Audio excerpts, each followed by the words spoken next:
Hello बच्चों, क्या हाल चाल है। उम्मीद करता हूँ आप सभी बहुत अच्छे होंगे। और आपने जो पिछला समय है एग्ज़ाम के बाद काफ़ी इन्जॉय किया होगा और अभी भी इन्जॉय कर रहे होगे। अब एक नया आप लेवल पे आ चुके हो।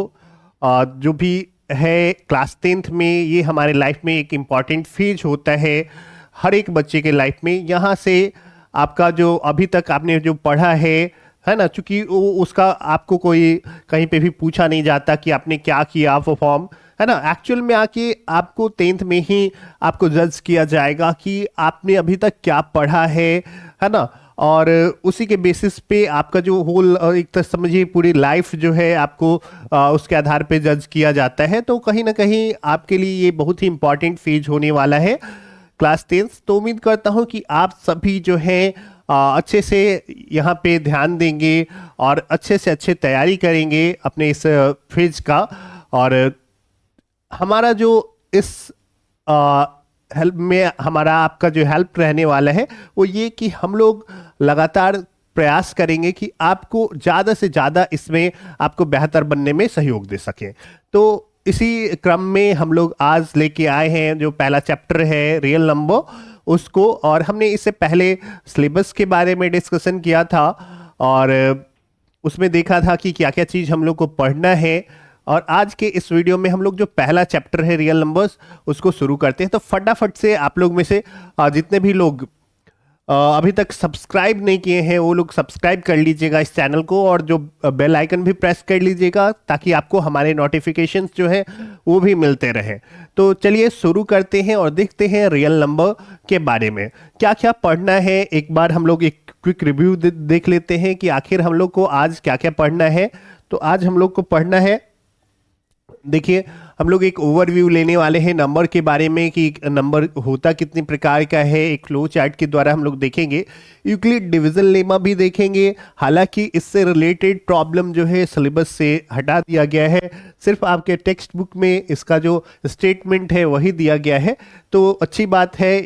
ये प्रॉब्लम जो है हमेशा बच्चों को आती थी, इसको यूज़ करने में थोड़ी सी समस्या आती थी, स्पेशली स्टेटमेंट लिखने में। ऐसे तो कोई सॉल्यूशन में कोई प्रॉब्लम नहीं होता, लेकिन स्टेटमेंट में बहुत ही प्रॉब्लम आता है।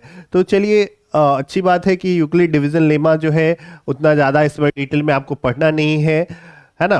और इसी से रिलेटेड जो डिवीजन एल्गोरिदम है उसको भी हम लोग थोड़ा बहुत समझेंगे।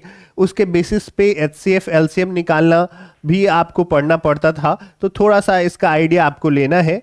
उसके बाद हम लोग इरेशनल नंबर के बारे में पढ़ेंगे। और तो लगभग यही हमारा सिलेबस रहने वाला है ना। हालांकि इसमें भी हम लोग बहुत सारे पार्ट में जो है हम लोग केवल छांट के पढ़ने वाले हैं, मतलब जो जरूरी है वही चीजें हम लोग कवर करने वाले हैं। तो चलिए शुरू करते हैं फटाफट से। और आप वीडियो को लाइक कर दीजिएगा अगर आपको हमारा ये वीडियो जो है वो पसंद आया या अभी तक पसंद आ रहा है। तो चलिए आगे बढ़ते हैं और देखते हैं। सबसे पहले नंबर के बारे में जानते हैं कि नंबर कितने प्रकार के होते हैं। तो नंबर्स को हम लोग दो भाग में बांटते हैं, है ना। जितना भी नंबर आप अभी से पहले पढ़े हो, है ना, उसको हम लोग रियल नंबर कहते हैं। और इस चैप्टर में भी जो आप पढ़ोगे, इस क्लास में भी वो सारे जो नंबर है वो रियल नंबर कहलाते हैं। ठीक है। तो अब हम लोग को करना क्या है कि रियल नंबर कितना प्रकार का होता है ये भी हम लोग जान लेते हैं थोड़ा सा। आपको इस बोर्ड पे आपको स्क्रीन पे दिख रहा होगा कि क्लासिफिकेशन ऑफ नंबर कैसे किया गया है। एक जो है हमारे पास क्या है, रियल नंबर है।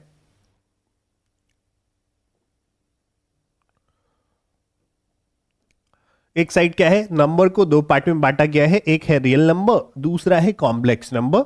ठीक है। फिर से रियल नंबर जो है वो रेशनल नंबर है और इरेशनल नंबर है। और उसके बाद रेशनल नंबर का integer, whole number, natural number, ये सब अलग अलग पार्ट है। ठीक है। तो एक सबसेट है, मतलब इसके इस पूरे बॉक्स के भीतर ये दोनों आएगा, इसके बॉक्स के भीतर ये पूरा आएगा, है ना। इसमें ये इसके बॉक्स के भीतर ये आएगा। आपको इससे बेहतर तरीके से समझाने के लिए मैं एक फ्लो चार्ट बना देता हूं ताकि आपको ज़्यादा बेहतर समझ में आए। चलिए तो चलते हैं, देखते हैं कि आखिर हम लोग कैसे इसको कर सकते हैं। तो देखिए फ्लो चार्ट एक बना के हम लोग देखते हैं कि कैसे हम लोग समझ सकते। देखिए तो हमारे पास है क्या, हमारे पास सबसे ऊपर आएगा नंबर। नंबर को हमने दो भाग में बांटा है, एक है हमारे पास रियल नंबर, दूसरा जो है वो आपने अभी देखा, दूसरा जो टाइप है हमारे पास कॉम्प्लेक्स नंबर है। कॉम्प्लेक्स नंबर जनरली हम लोग को क्या किया जाता है, पढ़ाया जाता है 11th में स्टार्ट होता है, बहुत ज़्यादा हम लोग को इसके बारे में डिस्कस करने की ज़रूरत नहीं है। दूसरा जो है रियल नंबर है ना, जितना भी नंबर आप पढ़े हो रियल नंबर होता है। रियल नंबर को हम लोग दो भाग में बांटते हैं, एक होता है रेशनल नंबर। अगर आपने पढ़ा होगा तो रेशनल नंबर किसको कहते हैं, जो भी p बाई क्यू के फॉर्म में लिखा जा सके, वैसा नंबर जो p बाई क्यू के फॉर्म में लिखा जा सके उसको हम लोग कहते हैं रेशनल नंबर। और यहाँ पे q जो है वो 0 के इक्वल नहीं होना चाहिए। और दूसरा जो होता है वो इरेशनल नंबर होता है। ठीक है, तो हमारे पास नंबर कितने टाइप के आए, जो हमारा रियल नंबर है वो रेशनल नंबर है और इरेशनल नंबर है। इरेशनल नंबर में वैसी संख्याएं जो रूट से बाहर नहीं निकलती, जैसे √2 है ना, 5√3, 1/√2 ऐसा है ना। एक्चुअल में देखा जाए या फिर ऐसा हो सकता है 2 + √3 ऐसा, 1 - √7, मतलब रूट वाला हो जो बाहर ना निकले है ना, चाहे वो सीधे ऐसे लिखा हो या किसी नंबर के साथ, मतलब रेशनल नंबर के साथ मल्टीप्लाई में हो या डिवाइड में हो या प्लस या माइनस, मतलब ऐड और सब्ट्रैक्ट में हो। तो ये सारे जो है इस टाइप के जो नंबर है वो क्या कहलाते हैं, इरेशनल नंबर कहलाते हैं। इरेशनल नंबर को आप p बाई क्यू के फॉर्म में नहीं लिख सकते हो है ना। हालांकि इससे ज़्यादा और पहले पढ़ना था, उसमें से ज़्यादातर चीज़ें जो है अब हटा दी गई हैं, तो हम लोग बहुत ज़्यादा डिस्कशन नहीं करें तो बेहतर है कि क्यों हम लोग अपना टाइम वेस्ट करें, है ना। ऐसे भी बच्चों को जो है अपने दिमाग पे प्रेशर डालना, उतना ज़्यादा दबाव, मतलब पहले से बहुत ज़्यादा प्रेशर रहता है, तो उतना ज़्यादा हम लोग को करने की ज़रूरत नहीं है। इन सब के बारे में हम लोग को समझ आगे पढ़ना है तो हम लोग और उसके बारे में जानेंगे। फिर से अगर रेशनल नंबर के बारे में बात करें तो इसका फिर से हम लोग दो भाग में डिवाइड करते हैं, एक होता है इंटीजर, दूसरा होता है फ्रैक्शन। ठीक है, तो इंटीजर में आपको तीन पार्ट आता है, एक होता है पॉजिटिव इंटीजर, एक होता है निगेटिव इंटीजर और एक होता है जीरो। ठीक है, पॉजिटिव मैं ऐसे लिख दे रहा हूं, पॉजिटिव इंटीजर्स, और इसको हम लोग नेचुरल नंबर भी नाम से जानते हैं।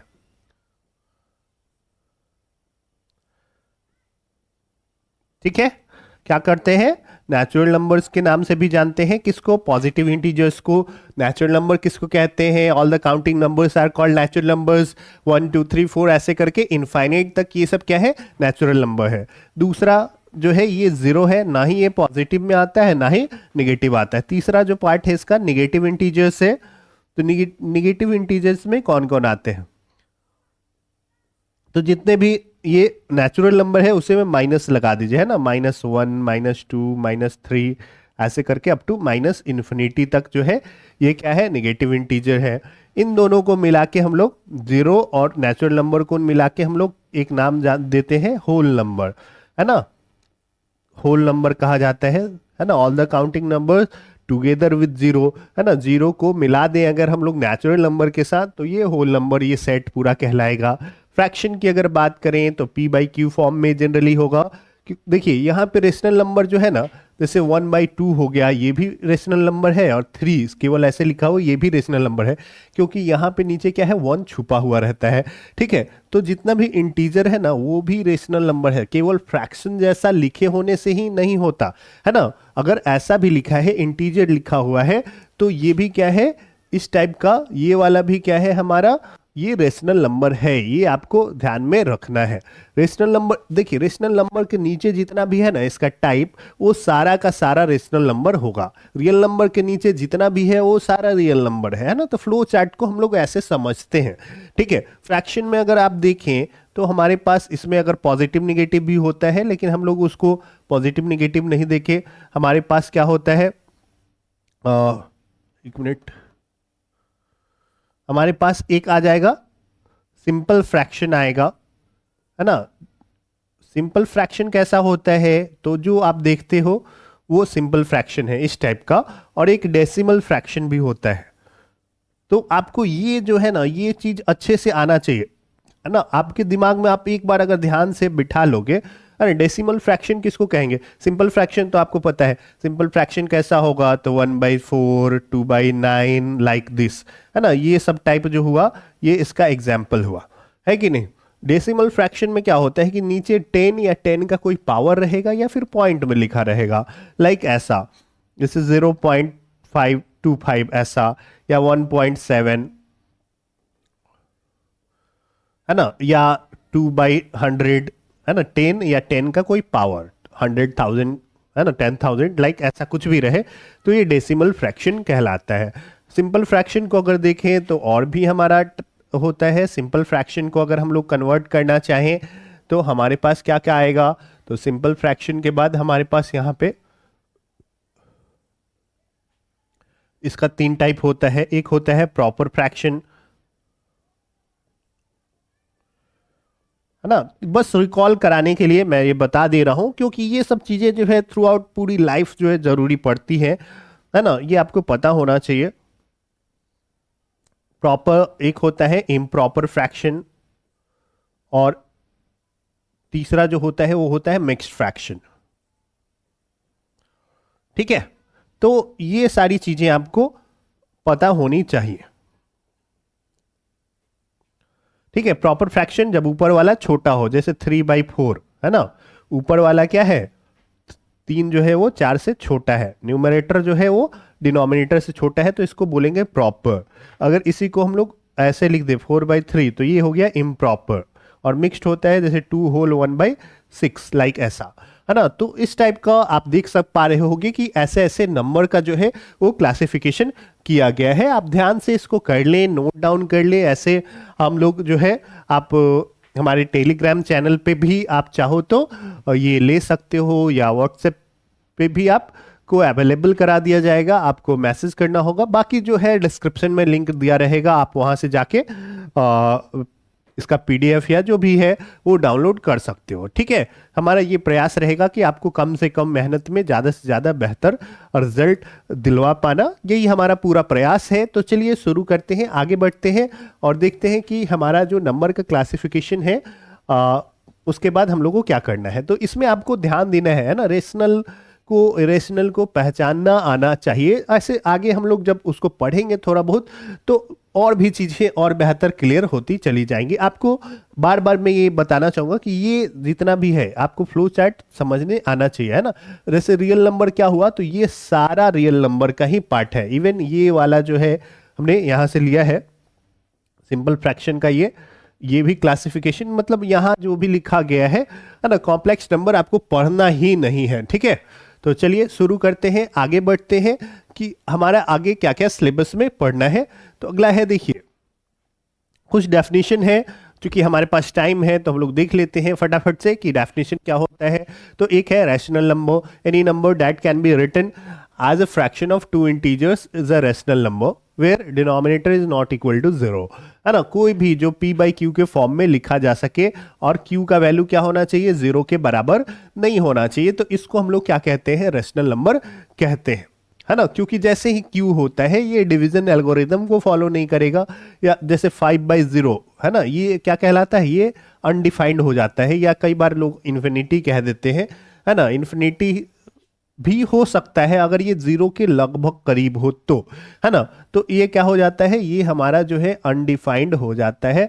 तो इसीलिए क्या होता है कि हम लोग कभी भी 0 से किसी भी नंबर को डिवाइड नहीं करते हैं, ठीक है। तो रेशनल नंबर किसको कहेंगे, कोई भी नंबर जो p by q के फॉर्म में लिखा हो, है ना। तो ऐसे जैसे अभी हमने बात की 4 -3, ये सब भी क्या आएगा, रेशनल नंबर में आएगा, क्योंकि नीचे में क्या रहता है, 1 छुपा हुआ रहता है, ठीक है, तो इस चीज का ध्यान रखना है कि जितने भी इंटीजर हैं वो भी रेशनल नंबर है, और पी बाई क्यू वाले तो है, वो तो है ही।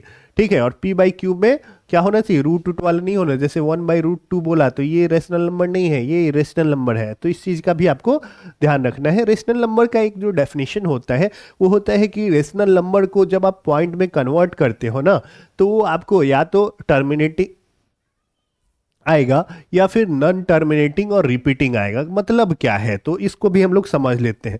डेसिमल इरेशनल और रेशनल में नहीं, ये बहुत बड़ा डिफरेंस क्रिएट करता है। जैसे मान लीजिए कि हमने क्या किया, 10 को डिवाइड किया किस से, मान लीजिए 4 से हम लोग करते हैं, तो 4 2 जा 8, 2 20 हो जाएगा, 4 5 जा 20। तो ये क्या हो गया कि जब हमने इसको इसको जब कन्वर्ट किया डेसिमल में, तो ये क्या हो गया, टर्मिनेटिंग आया। टर्मिनेटिंग मतलब क्या, पॉइंट के बाद कितना भी अंक के बाद ये जाके क्या हो रहा है, खत्म हो रहा है, मतलब ये पूरा पूरा कट गया। तो इसको कहेंगे क्या, टर्मिनेटिंग। टर्मिनेटिंग मतलब टर्मिनेट मतलब खत्म होने वाला है। टर्मिनेटर एक मूवी भी हॉलीवुड में है ना, जिसमें गन से पूरा टर्मिनेट किया जाता है। खैर उसकी बारे में हम लोग बात नहीं कर देंगे। ठीक है, तो टर्मिनेट का मतलब क्या होता है, खत्म हो जाने वाला। मतलब जब डिवाइड करेंगे ना, तो ये लास्ट में पॉइंट के बाद 1 2 3 या कुछ डिजिट बाद वो पूरा का पूरा कट जाएगा, तो उसको कहेंगे टर्मिनेटिंग। नॉन टर्मिनेटिंग मतलब वो लगातार कटते रहेगा, कभी खत्म नहीं होगा, तो उसको नॉन टर्मिनेटिंग कहेंगे। जैसे 10/3 है, तो ये कितना आता है, 3.3333। आप जिंदगी भर करोगे ना तो ये खत्म नहीं होगा, तो ये कहलाएगा नॉन टर्मिनेटिंग। लेकिन इसमें आप देखोगे क्या कि इसको हम लोग ऐसे बोल सकते हैं कि 3 और इसके बाद जो 3 जो है ना वो रिपीट हो रहा है ना, बार बार केवल 3 ही रिपीट हो रहा है, तो इसको क्या कहेंगे, रिपीटिंग, है ना। रिपीटिंग का मतलब है कि केवल कुछ अंक, है ना, पॉइंट के बाद की बात हो रही है, पॉइंट के बाद कुछ अंक जो है बार बार रिपीट कर रहा है ना, केवल कुछ ही अंक जो है, कुछ डिजिट बार बार रिपीट हो रहा है, तो इसको कहेंगे क्या, रिपीटिंग, है ना। तो उसके ऊपर क्या किया जाता है, उसको दिखाने के लिए बार लगा दिया जाता है ना। या फिर ऐसे मान लीजिए कि 5.1257 ऐसा है, और ये चारों का चारों रिपीट हो रहा है ना। तो हम लोग पहले वाले अंक के ऊपर डॉट लगा देंगे, लास्ट वाले के ऊपर डॉट लगा देंगे, तो इसका मतलब है कि ये यहाँ से यहाँ तक अंक जो है बार बार रिपीट हो रहा है। या फिर हम लोग इसके ऊपर एक लाइन ऐसे खींच देंगे, तो इसका मतलब है कि ये सारे अंक जो है आगे बार बार रिपीट होते जा रहे हैं। ठीक है, तो इसको कहेंगे, इस टाइप का अगर नंबर है तो ये क्या कहलाएगा, रेशनल नंबर कहलाएगा। ठीक है, जब भी तो रेशनल नंबर को जब भी हम लोग पॉइंट में बदलेंगे, मतलब काटेंगे, तो वो या तो टर्मिनेट हो जाएगा या फिर नॉन टर्मिनेटिंग और रिपीटिंग, जिसको हम लोग रेकरिंग भी कहते हैं। रेकरिंग मतलब बार बार रिपीट होना। ठीक है, इरेशनल नंबर को जब हम लोग जो है ये पी बाई क्यू फॉर्म में नहीं लिखा जा सकता है, और ना ही वो क्या करेगा, इसको जब आप पॉइंट में बदलिएगा ना, तो ये नॉन टर्मिनेटिंग और नॉन रिपीटिंग आएगा। ठीक है, नॉन टर्मिनेटिंग भी आएगा और नॉन रिपीटिंग भी आएगा। अगर आप जैसे √2 है, √2 का होता है 1.41 समथिंग, ऐसे करते जाइएगा ना, तो ये लगातार रिपीट नहीं होगा अगर आप इसको भाग लगाते जाइएगा। पाई एक फेमस एग्जाम्पल है ना। पाई के बारे में आपने जरूर सुना होगा, अभी 9th क्लास में जरूर पढ़े होंगे। पाई अप्रॉक्स जो वैल्यू है हम लोग कितना लेते हैं, 22/7 या फिर 3.14 लेते हैं। तो ये क्या है, ये एग्जैक्ट वैल्यू नहीं है। तो पाई एक क्या है, इरेशनल नंबर है। ठीक है, तो ये आपको अच्छे से पता होना चाहिए। ठीक है, तो आपको क्या करना है, इस सब चीजों को एकदम ध्यान से कवर करना है, क्योंकि अभी से आप थोड़ा सा प्रयास करोगे ना, तो आगे जाके आपको बहुत ज्यादा इसका बेनिफिट देखने को मिलेगा। ठीक है, बार बार रिवाइज करना ये जरूरी होता है। रिवीजन सबसे इंपॉर्टेंट होता है। आप जितने भी देखोगे ना, प्रैक्टिस जैसे बोला जाता है, practice makes a man perfect, वैसे ही क्या करना है, एग्जाम में या पढ़ाई में रिवीजन का उतना ही इंपॉर्टेंस है जितना कि कोई और जो गेम, स्पोर्ट्स या इसमें प्रैक्टिस का होता है। ठीक है, तो वैसे ही आपको यहाँ भी क्या करना है, रिवाइज करते रहना है। चलिए अगला देखते हैं, यूक्लिड डिवीजन लेमा पढ़ते हैं। केवल स्टेटमेंट पढ़ना है। पहले समझते हैं कि लेमा क्या होता है। लेमा इज ए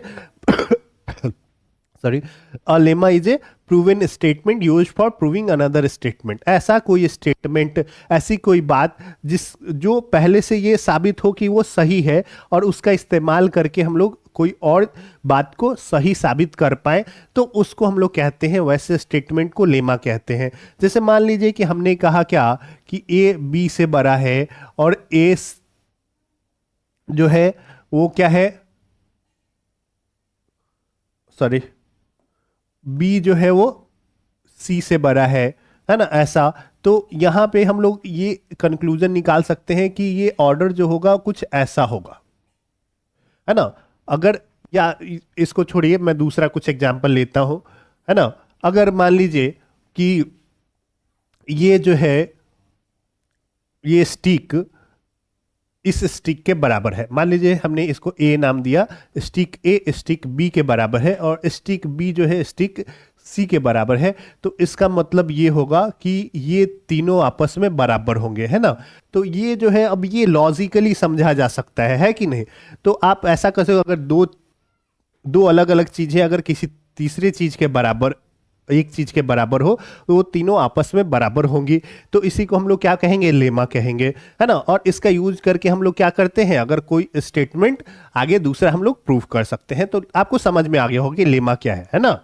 अगर दो अलग अलग लोग किसी तीसरे एक चीज के बराबर हो तो वो तीनों आपस में क्या होंगे, बराबर होंगे। तो इस टाइप का जो स्टेटमेंट है या इस टाइप का जो कॉन्सेप्ट है उसको हम लोग कहते हैं लेमा, ठीक है। तो अब हमारा जो यूक्लिड डिवीजन लेमा है वो क्या है, तो सिंपल भाषा में, अगर सरल भाषा में कहें तो हमारा क्या है, हम लोग जैसे डिवाइड करते हैं ऐसे, तो हमारे पास एक रहता है क्या, यहां पे रहता है डिवाइडेंड, यहां पे रहता है डिविजर, यहां पे रहता है कोसेंट और यहां पे क्या रहता है, रिमाइंडर, है ना, जो लास्ट में बचता है, ठीक है। तो हमारे पास आपको पता होगा कि हम लोग इन दोनों को आपस में मल्टीप्लाई करके और उसमें ये वाला जो है वो ऐड कर देते हैं तो वो इसके इक्वल आ जाता है, ऐसा ही है। तो यही हमारा जो है यूक्लिड डिवीजन लेमा कहता है। If we have two positive integers A and B, हमारे पास दो पॉजिटिव इंटीजर है, एक ए है और एक बी है, तो दोनों अलग अलग है, तो जरूर एक यूनिक इंटीजर क्यू होगा और आर होगा ताकि ये रिलेशन होल्ड कर पाए, है ना। अगर ए बी पॉजिटिव इंटीजर है तो देखिए सिंपल सी बात है, ये यहां पे अगर आप स्टेटमेंट लिखें तो हम लोग क्या लिखते हैं, डिवाइडेंड जो है equals divisor into quotient plus remainder, यही हमारा स्टेटमेंट रहता है। अगर आपने कभी पढ़ा होगा, जरूर पढ़ा होगा, ऐसी कोई बात नहीं है कि आपने बिल्कुल नहीं पढ़ा हो, बहुत 5-6 से भी पढ़ाया जाता है, ठीक है। तो अगर हम लोग यहाँ पे देखें तो हमारे पास कुछ यही कॉन्सेप्ट यहाँ पे यूज किया गया है। आप देख पा रहे होंगे कि ए किसके जगह है, डिवाइडेंड के जगह है, बी जो है डिविजर है, क्यू जो है वो कोसेंट है और आर जो है वो रिमाइंडर है, ठीक है। तो इसी स्टेटमेंट को ऐसे लिखा रहता कि अगर ए और बी दो पॉजिटिव इंटीजर है तो एक दो पॉजिटिव इंटीजर क्यू और आर इस प्रकार होंगे कि ए बी क्यू आर में ये रिलेशन होल्ड करेगा। कौन सा रिलेशन, यही वाला। तो इसी को हम लोग क्या कहते हैं, यूक्लिड डिवीजन लेमा कहते हैं। आई होप आपको क्लियर हो रहा होगा, है ना। यहाँ पे देखिए हमेशा ये वाला कंडीशन साथ में लिखना जरूरी है ना, क्योंकि ये आर जो है, आर क्या है, रिमाइंडर है और रिमाइंडर हमेशा जीरो आएगा, यानी कि पूरा अगर कट गया तो जीरो, और नहीं जीरो के यहाँ पे देखिए इक्वलिटी साइन लगा हुआ है ना, इक्वल साइन भी लगा हुआ है, लेस देन इक्वल भी है, मतलब आर जो है वो जीरो की से बड़ा होगा या फिर उसके बराबर होगा, लेकिन हमेशा बी से वो छोटा होगा, है कि नहीं। हमेशा क्या होगा, बी से छोटा होगा। रिमाइंडर कभी भी आप देखिए कि अगर 3 से भाग दे रहे हो तो 2 आएगा, कभी भी 3, 4, 5 ये सब नहीं आएगा। तो यही है स्टेटमेंट कि आर का जो वैल्यू है वो किसके बीच होना चाहिए, 0 और बी के बीच होना चाहिए, और वो 0 हो सकता है, बस यही आपको ध्यान देना है, ठीक है। चलिए, तो आई होप आपको ये यूक्लिड डिवीजन लेमा जो है वो समझ में आ गया होगा। यूज करना नहीं है हम लोग को, थोड़ा बहुत आएगा तो हम लोग उसको देख लेंगे। ठीक है, चलिए तो आगे बढ़ते हैं और देखते हैं हमारे पास आगे क्या है। तो देखिए अब क्या कह रहा है, if we have two positive integers A and B then there exist a unique. बस अभी हमने जो बात करी है वही लिखा हुआ है, तो इसको कुछ डिस्कशन करने की जरूरत नहीं है। यहाँ पे डिवाइड एंड इक्वल्स जो भी है रिलेशन हमारा वो भी आपको दिया गया है। नेक्स्ट देखते हैं फंडामेंटल थ्योरम ऑफ अरिथमेटिक। ये अभी सिलेबस में है, बार बार इससे एग्जाम में पूछे जाते हैं क्वेश्चन, बहुत ही इंपॉर्टेंट है अभी के सिलेबस के हिसाब से। तो ठीक है, इसको सबसे पहले हम लोग अब ध्यान से थोड़ा देखिए कि क्या कह रहा है, इसका क्या मतलब है। ये आपका जो पहला थ्योरम है एनसीईआरटी का वो हम लोग देख लेते हैं। Every composite number, composite number किसको कहते हैं? नंबर, एक प्राइम नंबर आपको पढ़ना है और एक कंपोजिट नंबर पढ़ना है। तो प्राइम नंबर किसको कहते हैं वो देख लेते हैं। प्राइम नंबर किसको कहते हैं? जो केवल दो ही नंबर से कटता है। किससे? या तो वो खुद से कटेगा या फिर वन से कटेगा, तो उसको हम लोग कहेंगे क्या?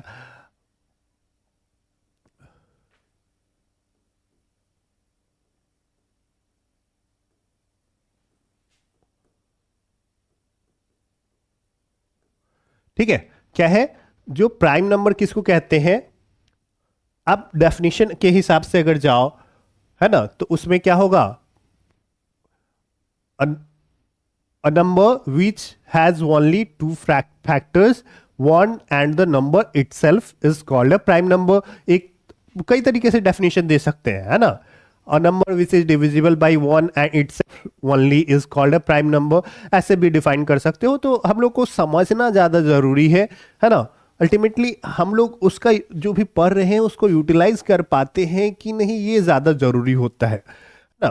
तो अगर देखा जाए तो प्राइम नंबर किसको कहेंगे? वैसा नंबर जो या तो खुद से कटे या फिर एक से कटे। तो सबसे जो छोटा प्राइम नंबर है वो कौन सा है? 2 है, उसके बाद आता है 3 है, 5 है, 7 है, 11 है, 13 है, ऐसे करके 17 है, 19 है। ये सब क्या है? कुछ एग्जाम्पल है प्राइम नंबर के। प्राइम नंबर किसको कहते हैं? जो या तो एक से कटे या फिर क्या हो, खुद से कटे। ठीक है, बाकी सारे नंबर जो प्राइम नहीं है वो कंपोजिट कहलाते हैं। ठीक है, कंपोजिट नंबर कौन होगा? एक चीज ध्यान रखना है कि दो ही एक ऐसा इवन नंबर है जो प्राइम है ना, और वन को प्राइम नंबर के में नहीं रखा गया है। इस चीज का भी आपको ध्यान रखना है। दो चीज आपको नोट करना है कि वन एक ही नंबर है जो इवन है और प्राइम है, वो है 2, और वन ना ही प्राइम है ना ही कंपोजिट में उसको रखा जाता है। ठीक है, कंपोजिट नंबर किसको कहते हैं? तो composite number all the numbers that, देखिए, all the numbers that are not prime, है ना, जो प्राइम नहीं है वो है हमारा कंपोजिट। या आप बहुत टाइप से डेफिनेशन लिख सकते हैं। A number which has more than 2 factors is called a composite number, ऐसा कुछ भी डेफिनेशन यूज कर सकते हो आप। चलिए तो आगे देखते हैं एवरी कंपोजिट नंबर, जो हमारा फंडामेंटल थ्योरम है जिसका यूज हम लोग बार बार करने वाले हैं। एवरी कंपोजिट नंबर किसके लिए है? Fundamental theorem of arithmetic is related to. मान लीजिए कि हम लोग ऐसा क्वेश्चन पूछ दें, the fundamental theorem of arithmetic is related to a prime number, composite number, even number, odd number, ऐसा है ना। तो क्या किससे रिलेटेड है? तो आपको इस चीज का ध्यान रखना है किससे रिलेटेड है? ये कंपोजिट नंबर से है ना। जो फंडामेंटल थ्योरम है अरिथमेटिक का वो किससे रिलेटेड है? कंपोजिट नंबर से रिलेटेड है। तो ये क्या कहता है कि हर एक composite number, every composite number, every मतलब प्रत्येक, composite number can be written as the product of primes and this factorisation is unique. हर एक कंपोजिट नंबर को हम लोग प्राइम नंबर के प्रोडक्ट के मतलब मल्टीप्लिकेशन के रूप में लिख सकते हैं। प्रोडक्ट मतलब मल्टीप्लिकेशन, है ना। प्राइम्स मतलब prime number, and this factorisation is unique. और ये जो फैक्टराइजेशन होता है ना वो यूनिक होता है। यूनिक मतलब अपने आप में एक ही प्रकार का, उस जैसा और कोई नहीं हो सकता है, apart from the order in which prime factors occur, है ना। केवल किसको छोड़ के? प्राइम फैक्टर जो है वो किस ऑर्डर में आता है उसको छोड़ के, है ना। ऑर्डर कई तरीके से लिखा जा सकता है, तो ऑर्डर पे हम लोग को ध्यान नहीं देना है, लेकिन उसमें जो नंबर आएगा ना हमेशा वो आप कैसे भी कीजिएगा वही आएगा और उतनी ही बार आएगा। समझ में आया? चलिए एक एग्जाम्पल से समझते हैं। जैसे मान लीजिए कि हमारे पास है क्या, हमारे पास है, मान लीजिए कि हम लोग ले रहे हैं 36, है ना। तो अगर 36 को हम लोग ऐसे ब्रेक करें तो हमारे पास क्या आ जाएगा, 2 से 18, 2 से 9, 3 से 3, सॉरी 3 से 3, 3 से 1, है ना। तो 36 को हम लोग लिख सकते हैं क्या, 2 इंटू 2 इंटू 3 इंटू 3। तो अब ये जो है ये सारा प्राइम नंबर है, आप देख पा रहे होंगे 2 2 3 3, 2 भी प्राइम नंबर, 3 भी प्राइम नंबर। तो ये कंपोजिट नंबर है 36, जिसको हम लोग प्रोडक्ट ऑफ प्राइम नंबर लिख रहे हैं। और ये जो फैक्टराइजेशन है ये यूनिक है। यूनिक मतलब आप कितना भी कर लीजिए हमेशा यही आएगा फैक्टराइजेशन में, है ना। और ये केवल अपने ऑर्डर को छोड़ के, जैसे हम लोग ऐसा न लिख के अगर इसको 3 3 इंटू 2 2 लिख दिए ना, तो इसको नहीं माना जाएगा कि ये अलग है। मतलब ये दोनों को सेम मानना है, ऑर्डर से हम लोग को कोई लेना देना नहीं है। लेकिन इसमें जो नंबर है, जैसे 3 2 बार आया है ना, तो इसमें भी 2 बार आया है और 2 इसमें भी 2 बार आया है। तो आप कैसे भी फैक्टराइज कीजिए हमेशा एक ही अंक आएगा, है ना, और उतना ही बार आएगा जितना कि दूसरे तरीके में आएगा या किसी भी तरीके में आएगा। ठीक है, तो इसी को हम लोग क्या कहते हैं, इसको कहते हैं फंडामेंटल थ्योरम ऑफ अरिथमेटिक, है ना। आप कितना भी फैक्टराइज कर लो किसी भी तरीके से किसी भी कंपोजिट नंबर को, हमेशा उसका फैक्टराइजेशन में एक ही प्रकार का अंक आएगा और उसकी संख्या भी एक ही होगी, है ना। तो इसी को हम लोग कहते हैं fundamental theorem of arithmetic. Statement थोड़ा सा ध्यान से आप देख लीजिएगा, पढ़ लीजिएगा, समझ लीजिएगा। प्रोडक्ट का मतलब गुना होता है, अगर कुछ लोगों को नहीं पता हो तो इस चीज का ध्यान रहे, है ना। इसको हम लोग फैक्टराइजेशन भी कहा जाता है, फैक्टराइज्ड इसलिए यहाँ पे लिखा हुआ है ना। इस टाइप से जब हम लोग तोड़ते हैं इसको क्या कहते हैं, फैक्टराइज करना। चलिए नेक्स्ट देखते हैं। ये हमारे भाई साहब है एक कार्ल फ्रेडरिक गॉस, है ना। इनको मतलब अपने ज़माने के बहुत ही पॉपुलर मैथमेटिशियन रहे हैं। इनके बारे में एनसीईआरटी में दिया गया है, तो मैंने सोचा क्यों ना इनको इंक्लूड कर लूँ। अच्छे से क्लियर विजिबिलिटी नहीं आ रही है, आप लोग खुद से बुक में देख लीजिएगा। ऐसे Carl Friedrich Gauss is often referred as the prince of mathematician. देखिए यहाँ पे प्रिंस इनको बोला जा रहा है ना। तो कुछ तो बात होगी इनमें, है ना। राजकुमार बना दिया गया है मैथमेटिशियन का। पूछा जाए कि कौन है मैथमेटिशियन के राजकुमार, तो ये है कार्ल फ्रेडरिक गॉस, है ना। One of the end is considered one of the 3 greatest mathematicians of all time. मतलब जितने भी अभी तक मैथमेटिशियन हुए हैं 3, उनमें से ये एक माने जाते हैं, है ना। Along with Archimedes and Newton, Archimedes और न्यूटन साहब के साथ में। ठीक है, तो हम लोग को थोड़ा बहुत इनके बारे में जानना था, बाकी आप डिटेल अपने बुक से देख लीजिएगा, उतना भी जरूरी नहीं है हमारे एग्जाम पॉइंट ऑफ व्यू से। चलिए एक कंपैरिजन हो जाए, है ना, यूक्लिड डिवीजन लेमा में और फंडामेंटल थ्योरम ऑफ अरिथमेटिक में। तो देखिए है क्या, शॉर्टकट में लिखा हुआ है, यूक्लिड डिवीजन एल्गोरिदम जो है ना, ये डिविजिबिलिटी से रिलेटेड है ना। यूक्लिड डिवीजन जो है एल्गोरिदम या लेमा जो है वो डिविजिबिलिटी से इसका लेना देना है। ठीक है, और ये जो है फंडामेंटल थ्योरम जो है ये मल्टीप्लिकेशन से रिलेटेड है ना। क्या चीज़ से रिलेटेड है, मल्टीप्लिकेशन से, ये डिवीजन से, डिवीजन इसमें आया है ना। और यहाँ पे डिवीजन है। फंडामेंटल थ्योरम ऑफ अरिथमेटिक क्या कर रहा है, फैक्टराइजेशन अभी हमने देखा, ये मल्टीप्लिकेशन से रिलेटेड है ना। इसका स्टेटमेंट जो है ये आपने पढ़ लिया है पहले, इसका स्टेटमेंट भी आपने पहले पढ़ लिया है ना। दोनों का है बहुत सारा यूज, मेनली हम लोग इसका यूज करते हैं एचसीएफ निकालने में, और ये पोर्शन जो है आपका डिलीट कर दिया गया है। इसके बेसिस पे जो फैक्टराइजेशन करके निकाला जाता था, है ना, यूक्लिड डिवीजन वाला, है ना, तो वो अब आपके सिलेबस में नहीं है, तो हम लोग इसको डिस्कस नहीं करने वाले हैं। तो उम्मीद करता हूँ ये दोनों पॉइंट आपको क्लियर कर लेना है, ये और ये ध्यान रखना है, दोनों पॉइंट। ठीक है, चलिए आगे बढ़ते हैं। अब क्या है, एल्गोरिदम क्या होता है ना, थोड़ा सा इंट्रोडक्शन देख लेते हैं, है ना। एल्गोरिदम क्या होता है कि ये किसी भी प्रॉब्लम को सॉल्व करने का स्टेप बाय स्टेप एक प्रक्रिया है या प्रोसेस है ना। A series of well defined steps, है ना, अच्छे से डिफाइन किया हुआ कि इसके बाद क्या करेंगे, इसके बाद क्या करेंगे, इसके बाद क्या करेंगे, है ना, किसी भी प्रॉब्लम को सॉल्व करने के लिए। तो इसी को हम लोग क्या कहते हैं, इसको कहते हैं एल्गोरिदम।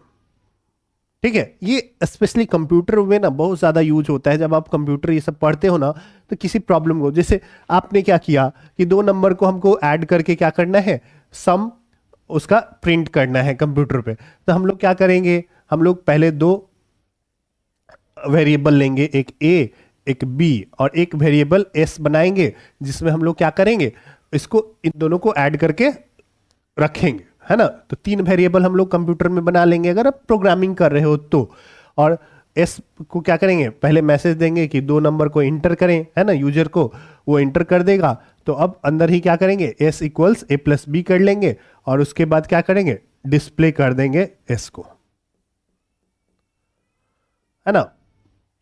यहाँ पे इनपुट लेंगे। तो यही हमारा प्रोसेस। तो पहले हम लोग वेरिएबल क्रिएट किए, इनपुट लिए, ऐड किए, और फाइनली जो है उसको डिस्प्ले कर दिए। तो ये क्या हुआ, स्टेप 1 2 3 4 ऐसे। तो ये क्या कहलाएगा, ये हमारा कहलाएगा एल्गोरिथम, है ना। हर एक चीज का, हर एक प्रॉब्लम को सॉल्व करने का एक डेफिनेट तरीका होता है कि इसके बाद ये करना है, उसी को एल्गोरिथम कहते हैं। ठीक है, यूक्लिड डिवीजन एल्गोरिथम जो है वो दो पॉजिटिव इंटीजर पे अप्लाई होता है, और वहां पे एलसीएम एचसीएफ ये सब निकालने के लिए यूज किया जाता है। ठीक है, तो लगभग हम लोग जो है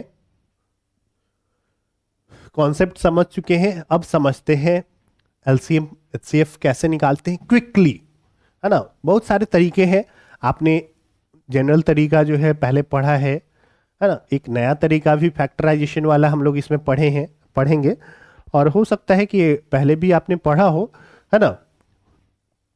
तो कुछ हम लोग देखते हैं कुछ अलग अलग तरीके से। देखिए हमारे पास सबसे पहले हम लोग बात करते हैं एलसीएम की। तो एलसीएम हम लोग कैसे कैसे निकाल सकते हैं। मान लीजिए कि हमारे पास है 8 और 12, और इसका एलसीएम निकालना है। ठीक है, तो हम लोग पहले पढ़ते थे क्या, ऐसे यहाँ से 2 4 जा 2 6 जा, फिर 2 से 2 3 जा, ऐसे करके। तो एलसीएम इक्वल्स कितना हो जाता था हमारा, 2 इंटू 2 इंटू 2 इंटू 3 आ गया कितना, 24। एक तरीका ये है। ठीक है, दूसरा जो है वो फैक्टराइजेशन वाला तरीका होता है। जैसे हमने 8 को क्या किया, 8 को फैक्टराइज किया, है ना, ऐसे करके 2 4 जा 2 से 2 जा, ऐसे करके, है ना। एक बार और करेंगे तो 2 1 जाए, जब 1 आ जाए तो छोड़ देते हैं। तो हमारे पास क्या आ जाएगा, 2 इंटू 2 इंटू 2 ऐसे होता है। 12 को करेंगे तो 12 को हम लोग लिख सकते हैं क्या, 2 इंटू 2 इंटू 3। आप ऐसे ही करके कर लीजिएगा। ठीक है, ऐसे करके। ठीक है, तो हमारे पास क्या है कि जब भी इस टाइप से फैक्टराइजेशन मेथड कहलाता है, अगर इस टाइप से एलसीएम निकालना हो ना, तो जितना भी नंबर है ना अलग अलग वो लिख लेना है। ठीक है, जैसे एलसीएम, एलसीएम में एक है नंबर, चाहे इसमें आया हो, इसमें आया हो, या दोनों में आया हो, उससे कोई मतलब नहीं है। तो एक 2 आया है और एक 3 आया है। तो सबसे ज्यादा बार किस में आया है, तो इसमें आया है 3 बार, इसमें 2 बार। ठीक है, तो आप इसको अगर पावर में लिखे तो 2q, और इसको लिखेंगे 2a स्क्वायर इंटू 3। ठीक है, तो जो मैक्सिमम पावर है सबका इसमें लिख लेना है। तो 2 का पावर 3, 3 का पावर इसमें 1 ही है, तो 1 तो लिखने की जरूरत नहीं है। तो ये हो जाएगा कितना, 8 इंटू 3, ये आ जाएगा 24। हमेशा जब भी आपको क्या करना है, फैक्टराइजेशन मेथड यूज करना है, तो हमेशा क्या करना है, सब नंबर को फैक्टराइज कर लेना है। ठीक है, इस टाइप से फैक्टराइज करके यहाँ पे लिखना है। अलग अलग जो भी नंबर, इसको पावर में लिख लीजिए, जितना भी अलग अलग नंबर लिखा हुआ है सबको लिखिए, सबका मैक्सिमम पावर लेके मल्टीप्लाई कर दीजिए, है ना। चाहे वो इसमें लिखा हो, इसमें नहीं लिखा हो, चाहे इसमें हो, इसमें नहीं हो, या दोनों में लिखा हो, उससे कोई फर्क नहीं पड़ता। कोई भी नंबर अगर वो अकेला ऊपर वाले में लिखा हो या नीचे वाले में लिखा हो या फिर दोनों में शामिल हो, सबको इंक्लूड करना है। ठीक है, सिर्फ वो अलग अलग होना चाहिए और उसका मैक्सिमम पावर मल्टीप्लाई कर देना है। तो यही हमारा क्या हो जाएगा, एलसीएम हो जाएगा। तो ये तो रहा हमारा दो टेक्निक। अब अगर हम लोग दिमाग में करना चाहें तो क्या करेंगे। तो सबसे पहले आपको पता होना चाहिए कि एलसीएम का फुल फॉर्म क्या होता है। तो एलसीएम होता है क्या, लोएस्ट कॉमन मल्टीपल। ठीक है, लोएस्ट कॉमन मल्टीपल। तो लोएस्ट कॉमन मल्टीपल का क्या मतलब, तो आप देखोगे क्या कि मल्टीपल किसको कहते हैं, जो उसके टेबल में आता है, मतलब जो उससे परफेक्टली डिवाइड हो जाए, है ना। जैसे हमारे पास क्या है, 8 का मल्टीपल कौन कौन होगा, तो 8 होगा, 16 होगा, 24 होगा, ऐसे करके 80, उसके बाद 88, उसके बाद 96, लाइक ऐसे अप टू इनफाइनाइट, है ना। तो ये सब 8 का मल्टीपल है। तो लोएस्ट तो सबसे छोटा होना चाहिए, कॉमन मतलब सब में होना चाहिए, और वो क्या होना चाहिए, मल्टीपल होना चाहिए, है ना। तो यही आपको ध्यान में रहेगा ना, तो आप आसानी से कर सकते हो। तो आप देखोगे क्या, जैसे 8 और 12 का है, तो देख रहे हैं क्या, जो 24 है वो 8 का भी मल्टीपल है और 12 का भी मल्टीपल है ना। तो इस चीज को हम लोग तुरंत कैसे निकालें, है ना, अगर माइंड में कई बार हमको निकालना रहेगा तो हम लोग करेंगे क्या, तो सबसे बड़ा नंबर लीजिए, जैसे 8 और 12 है तो हमारे पास क्या है, 12 बड़ा नंबर है। अब इसका टेबल पढ़ना है ना, पहले 12 1 या 12 और इससे डिवाइड करके देखना है, ठीक है। तो क्या होगा कि 8 से 12 डिवाइड नहीं होगा, तो 12 का टेबल 24, अब ये डिवाइड होगा क्या, तो हो जाएगा, तो जो कट गया वही क्या हो गया, एलसीएम हो गया, तो एलसीएम इक्वल्स 24। मान लीजिए कि 3 नंबर है हमारे पास, 8 है, 10 है, 15 है, ऐसा है कि नहीं। तो हमेशा सबसे बड़ा नंबर लीजिए ये, ठीक है, उसका टेबल पढ़िए। 15 का 15 होगा पहली बार में, 10 से भी नहीं कटेगा, 8 से भी नहीं, कोई एक से नहीं कटे तो छोड़ देना है। 30 10 से कटेगा, 8 से नहीं कटेगा, छोड़ दिए। 45 नहीं कटेगा, 60 नहीं कटेगा। अब देखिए उसके बाद 60 अगर नहीं कटा तो देखिएगा क्या, जो एक से कट जाए, जैसे आप देखो क्या, चाहे छोड़िए रहने दीजिए, 60 के बाद 75 भी नहीं कटेगा दोनों से, 90 नहीं कटेगा, 105 नहीं कटेगा, 120 कट जाएगा, है ना, क्योंकि 10 से 120 12 बार में, और 8 से 15 अठे 120 होता है, तो 120 जो है हमारा क्या हो जाएगा, एलसीएम हो जाएगा। तो आप आसानी से माइंड में भी अगर चाहो तो ये कैलकुलेट कर सकते हो कि हम लोग कैसे, मतलब फटाफट जो है आपके दिमाग में ये कैलकुलेट हो जाएगा कि एलसीएम, ठीक है। जब भी जरूरत हो ऑब्जेक्टिव ये सब के लिए तो आप ऐसे ट्राई कर सकते हो, या कहीं कंपटीशन ये सब में है तो आप वहां पे ये टेक्निक यूज कर सकते हो, ठीक है। तो अब यहाँ पे ये तो आपको समझ में आ गया कि एलसीएम ऐसे निकालते हैं, है ना। एचसीएफ के बारे में भी जान लेते हैं, लेकिन आगे क्या है, आगे क्वेश्चन है, तो मैं इसी पे एक नया पेज बना के आपको दिखा देता हूं कि हम लोग एचसीएफ कैसे करते हैं। चलिए अब हम लोग देखते हैं एचसीएफ। फुल फॉर्म पहले जानिए, है ना, हाईएस्ट कॉमन फैक्टर।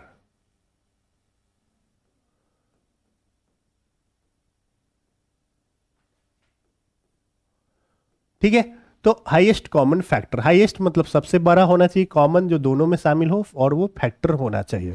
फैक्टर जैसे अभी 12 है, 12 का फैक्टर कौन कौन होगा, तो 1 से कटेगा, 2 से, 3 से, 4 से, 6 से और 12 से, इतना, ये सारे के सारे जो है ये क्या है, फैक्टर हैं। तो इसमें जो सबसे बड़ा होगा, जो सब में शामिल होगा, वही क्या कहलाएगा, एचसीएफ कहलाएगा। तो जो हमारा जनरल तरीका है, मान लीजिए कि हमारे पास है कितना, 12 है, और मान लीजिए कि 30 है, और इसका हम लोग को एचसीएफ निकालना है। तो पहले हम लोग क्या करते थे, तो बड़ी संख्या को छोटे से डिवाइड करते थे, 12 दूनी 24, है ना, मतलब 12 टू जा 24, ये बचेगा 6, जो रिमाइंडर बचता था उससे फिर इसको डिवाइड करते थे, तो 6 टू जा 12, और ये कैंसिल आउट, जहाँ पे कट गया तो ये जो जिससे डिवाइड हुआ वही क्या हो गया, एचसीएफ हो गया। तो ये हमारा तरीका, एक तरीका ये है हमारे पास। दूसरा तरीका क्या है, फैक्टराइजेशन। तो फैक्टराइजेशन में हम लोग क्या करते हैं, जैसे 12 है तो 12 का फैक्टराइजेशन हम लोग निकालेंगे, 2 से 6, 2 से 3 और 3 से 1, है ना। तो ये आ गया कितना, 2 इंटू 2 इंटू 3। और अगर दूसरा वाला 30 है तो 30 का अगर हम लोग करते हैं तो 30 का आ जाएगा 2 से 15 और 3 से 5 और 5 से 1।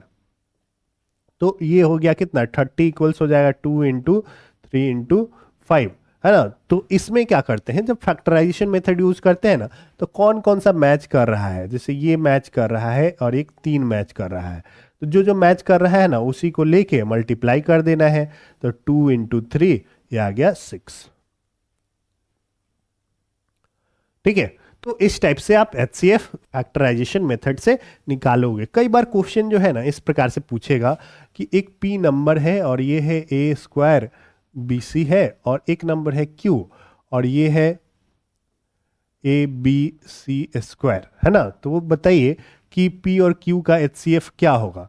तो एचसीएफ क्या होगा, तो हमको पता है कि HCF हाईएस्ट कॉमन फैक्टर जो सब में शामिल हो, तो A इसमें 2 बार है, 1 बार है, तो 1 बार दोनों में शामिल है, B एक बार दोनों में शामिल है, C एक बार शामिल है, तो इसका क्या हुआ, HCF हो गया ABC। अगर LCM कहता तो LCM क्या हो जाता, तो A का मैक्सिमम, A 3 ही नंबर है हमारे पास, ABC है, तो A का मैक्सिमम पावर है A², B का मैक्सिमम पावर है B और C का मैक्सिमम है C², तो ऐसे मल्टीप्लाई कर देते हैं।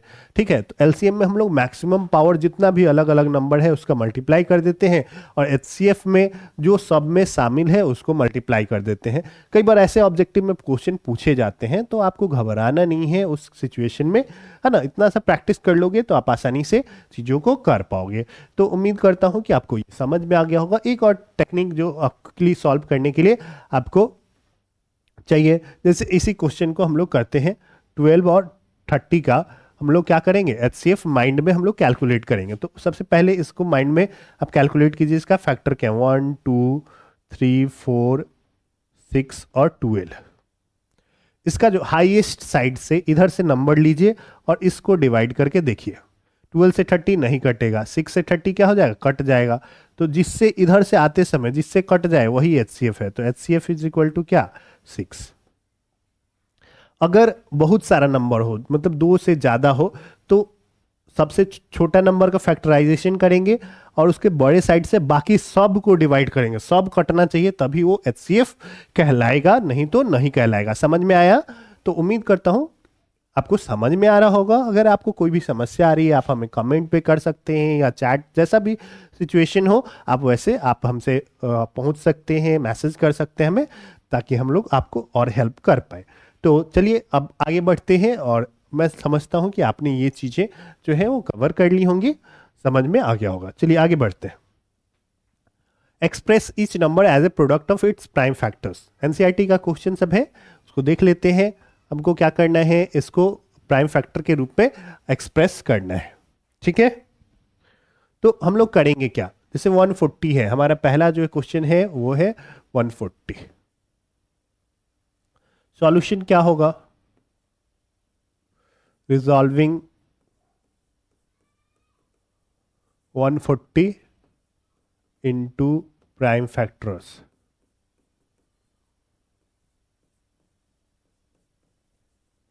ये हो जाएगा 140 इक्वल्स कितना हो जाएगा, 140 को ऐसे लिखिए, यहीं पे आपको करके दिखा दें। 2 से 70 आ जाएगा, 2 से करेंगे 35 आ जाएगा, फिर 5 से आ जाएगा 7 बार में, और 7 से 1 बार में। ठीक है, तो ये कितना हो गया, 2 इंटू 2 इंटू 5 इंटू 7, है ना। तो ऐसे ही आपको ये भी कर लेना है, आप आसानी से कर सकते हो। आई होप इतना तो आपको आता होगा, है ना। तो आप कर लीजिएगा इसको। आगे बढ़ते हैं हम लोग, अगले क्वेश्चन को देखते हैं। Find the LCM and HCF of 6 and 20 by prime factorisation method, है ना। LCM निकालना है, आपको पता है ना, prime factorisation, resolving 6 into prime factors, तो ये आ जाएगा 2 इंटू 3, है ना। यहाँ पे करके आप दिखा दीजिएगा, स्टेटमेंट लिखना जरूरी है ना, इस चीज को ध्यान रखिएगा। उसी प्रकार से क्या कितना हो जाएगा, 20 कितना हो जाएगा, 2 से 10, 2 से 5, यही आएगा हमारे पास, है ना। आप इसको भी ऐसे करके दिखा देंगे, 2 से 10, 2 से 5, है ना, 5 से 1। ठीक है, तो अब क्या हो जाएगा, LCM, क्लियरली LCM इक्वल्स कितना हो जाएगा, तो 2 का मैक्सिमम पावर, देखिए 2 है, 3 है और 5, ये अलग अलग नंबर है।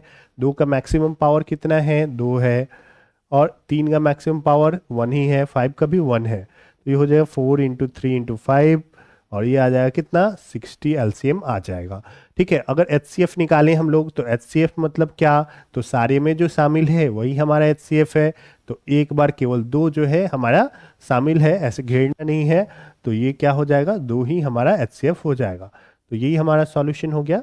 तो आई होप क्लियर हो गया होगा, है ना। अभी तक हमने जितना भी पढ़ा है उसके बेसिस पे ही है, तो आप जरूर इसको सॉल्व कर लेंगे, है ना। उम्मीद करता हूं कि आपको ये चीजें जो है वो क्लियर हो रही होंगी।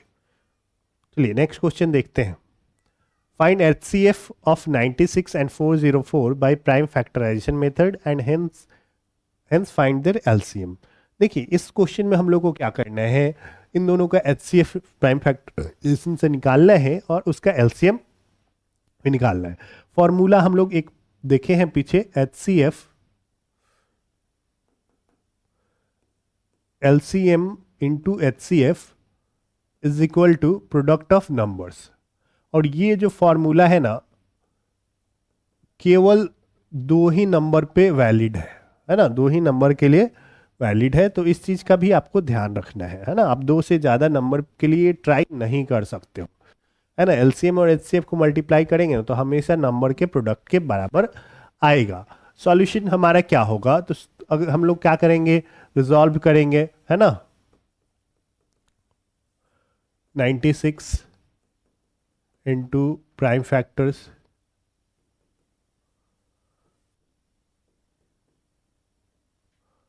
वी हैव, क्या हो जाएगा 96। यहाँ पे करके दिखाइए 96 का कितना आ रहा है। 2 से 48, 2 से 24, 2 से 12, 2 से 6, 2 से 3, 3 से 1, कितना आ गया 2 into 2 into 2 into 2 into 2 into 3। I think यही है, 1 2 3 4 5, 1 2 3 4 5, ठीक है। इसी प्रकार से हम लोग किसको करेंगे, 404 को करेंगे। तो ये करके देखते हैं।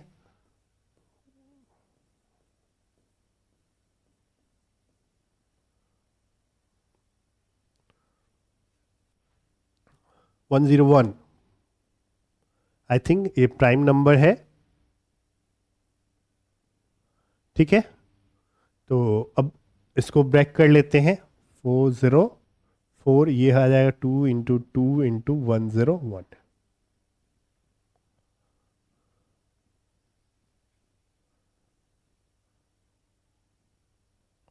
ठीक है। तो अब हमको चाहिए क्या, HCF चाहिए। तो HCF कितना हो जाएगा, तो HCF जो है, जो कॉमन है वही कर लीजिए। एक ये है और एक ये है, तो 2 इंटू 2 आ गया कितना 4। LCM कितना हो जाएगा, तो हमको पता है, वी नो दैट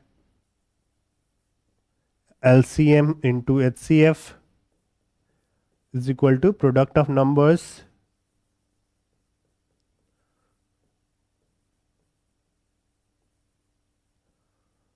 सो क्या हो जाएगा, हमको चाहिए क्या, LCM। LCM इक्वल्स कितना हो जाएगा, या इस पे वैल्यू पुट कर दीजिए। LCM इंटू HCF का वैल्यू है 4 equals product of the numbers 96 into 404, है ना। सो LCM इक्वल्स कितना हो जाएगा, 96 इंटू 404 डिवाइड बाई ये 4 जो है इधर डिवाइड में चला गया, ये इतना आ जाएगा, है ना। मल्टीप्लाई कर दीजिए,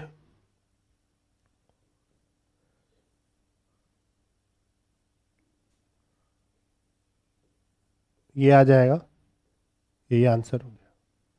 एक बार चेक कर लीजिएगा 101 जो है वो कम्प्लीटली मतलब वो प्राइम नंबर है कि नहीं। मैंने तो ये देख के बना दिया है ना। मुझे लगता है कि शायद वो प्राइम नंबर ही होगा, ठीक है।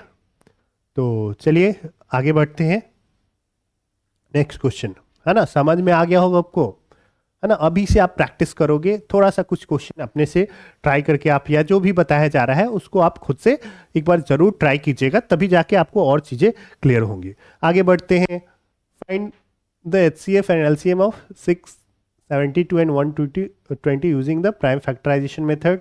मैं डायरेक्ट स्टेटमेंट नहीं लिख रहा हूँ। 6 को हम लोग कर सकते हैं 2 इंटू 3, है ना। 72 को अगर करेंगे तो ये बड़ा है, तो मैं यहाँ पे करके दिखा दे रहा हूँ। आपको ऐसे सबको दिखाना है। 2 से 36, 2 से 18, 2 से 9, 3 से 3, 3 से 1, है ना। कितना आ गया, 2 इंटू 2 इंटू 2 इंटू 3 इंटू 3, ये हो गया।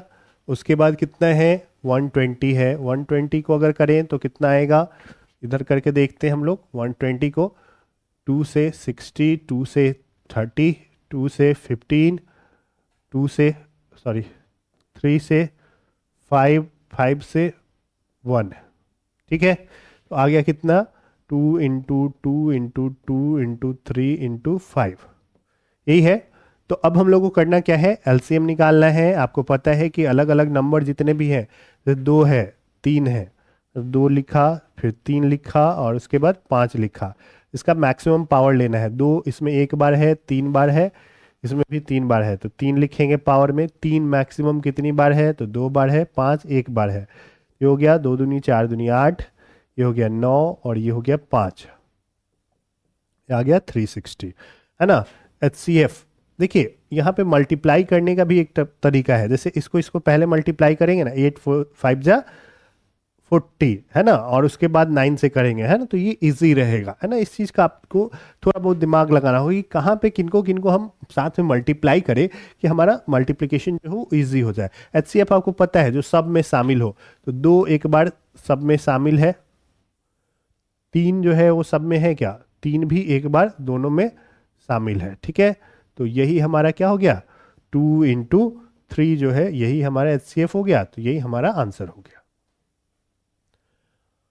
ठीक है, समझ में आया तो लाइक बटन जरूर दबा दीजिएगा, और आप सब्सक्राइब अगर नहीं किए हैं अभी तक तो सब्सक्राइब भी जरूर कर लीजिएगा इस चैनल को। चलिए आगे बढ़ते हैं।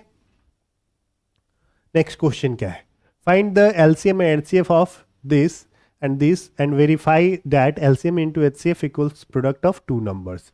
चलिए एलसीएम निकालना है किसका, 336 का। फैक्टराइज करते हैं हम लोग, 2 से करेंगे, ये आएगा, 2 से करेंगे, 2 से करेंगे, फिर 2 से, 3 से, 7 से 1, उसके बाद क्या है 54, 2 से, 3 से, 3 से, 3 से। ठीक है, तो हम लोग लिख सकते हैं 336 इक्वल्स 2 × 2 × 2 × 2 × 3 × 7, और इसको लिख सकते हैं 54 को लिख सकते हैं कितना, 2 × 3 × 3 × 3। ठीक है, एलसीएम निकालना है तो क्या करेंगे, एलसीएम हम लोग देखते हैं 2 और 3 और 7 जो भी नंबर है उसको लिख लेना है ना, अलग अलग। इसमें 2 और 3 और 7 है, इसमें 2 और 3 है। अब सबसे ज़्यादा पावर 2 का, इसमें 4 बार आया है तो 4 लिख दिए, 2 का पावर 4। 3 मैक्सिमम कितनी बार आया है, तो 3 बार आया है। 7 एक ही बार आया है, मल्टीप्लाई कर दीजिए, ये आ गया 16 और ये आ गया 27 × 7। ठीक है, मल्टीप्लाई कर लेना है। ठीक है, आप लोग खुद से कर लीजिएगा, मैं कर लेता हूँ यहाँ पे फटाफट। 16 × 27 × 7, 3024, यही आया हमारा। HCF निकालते हैं, HCF क्या हो जाएगा, तो HCF देखेंगे तो कितना आ जाएगा, सब में जो कॉमन हो, है ना। तो देखिए 2 जो है इसमें एक बार कॉमन हो रहा है, 3 भी एक बार कॉमन हो रहा है ना, और कुछ मैच नहीं कर रहा है, तो ये आ गया 2 × 3 आ गया 6। अब हम लोग को वेरीफाई करना है कि LCM × HCF, नाउ, है ना, LCM × HCF निकालते हैं कि कितना आ रहा है। तो LCM है हमारा कितना, 3024, और HCF कितना है, तो HCF आया हमारे पास 6, मल्टीप्लाई कर दीजिए, है ना, × 6 आया 18144। प्रोडक्ट ऑफ नंबर्स कितना हो जाएगा, तो प्रोडक्ट ऑफ नंबर्स देखते हैं, ये कितना आ जाएगा, तो हमारे पास है 336 × 54, तो 336 × 54 करके देख लीजिए, 18144, है ना। Clearly LCM × HCF equals product of numbers. ठीक है, वेरीफाइड हो गया।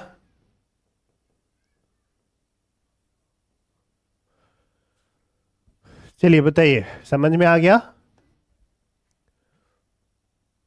स्टेटमेंट आप थोड़ा सा लिख लीजिएगा आगे, रिजॉल्विंग 336 इंटू प्राइम फैक्टर्स, है ना। उसके बाद वो करके ये बगल में दिखा देना है, resolving 54 into prime factor, then ये एलसीएम एचसीएफ और फिर ये। ठीक है, तो ऐसे करके आप क्वेश्चन को सॉल्व कर लीजिएगा। ठीक है, आगे बढ़े।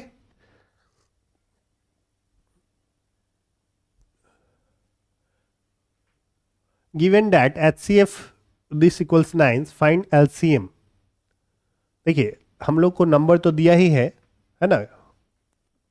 हम लोग को क्या करना है, एलसीएम निकालना है ना। तो हम लोग को पता है एलसीएम इंटू HCF लिखेंगे, given HCF this equals that. Now we know that LCM into HCF equals product of numbers,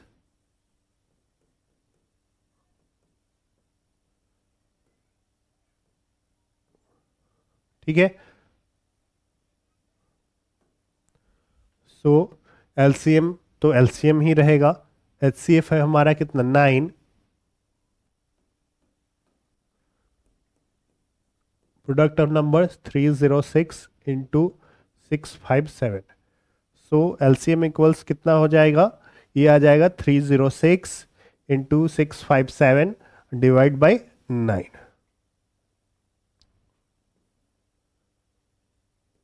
ये कैंसल आउट, मल्टीप्लाई कर लीजिए, यही हमारा आंसर हो जाएगा।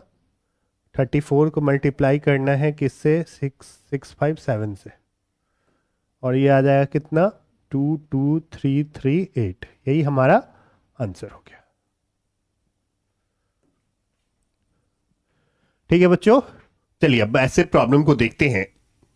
Consider the numbers 4 to the power n where n is a natural number. Check whether there is any value of n for which 4 to the power n ends with digit 0. तो इस type के problem को कैसे करेंगे। Question ये कह रहा है कि आपको ये बताना है कि क्या n का कोई ऐसा वैल्यू है ना, जहां n एक नेचुरल नंबर है, नेचुरल नंबर 1 से लेके इन्फिनिटी तक है ना, 1 2 3 4 ऐसे। तो क्या 4 के पावर n के लास्ट में कभी भी 0 आ सकता है क्या, है ना। तो देखिए हम लोग करेंगे क्या, ये जो क्वेश्चन है ना, ये बेस्ड है फंडामेंटल थ्योरम ऑफ अरिथमेटिक पे। फंडामेंटल थ्योरम ऑफ अरिथमेटिक कहता है कि हम लोग जो है ना, किसी नंबर को केवल एक ही तरीके से फैक्टराइज कर सकते हैं, है ना। मतलब उसका जो फैक्टर होगा वो यूनिक होगा, केवल उसके ऑर्डर को छोड़ के। और इसी कॉन्सेप्ट का हम लोग इस्तेमाल करेंगे। तो इसमें है क्या कि अगर क्या होगा कि अगर किसी भी नंबर के फैक्टर में अगर 5 आता है ना, 5 आता है और एक कोई ना कोई इवन नंबर आना ही चाहिए, तब उसके लास्ट में क्या आ जाएगा, 0 आएगा, है ना। क्योंकि 5 किसी से इवन नंबर से मल्टीप्लाई होके, जैसे 2 है तो 10 लास्ट में 0, 4 है तो 20 लास्ट में 0, है ना।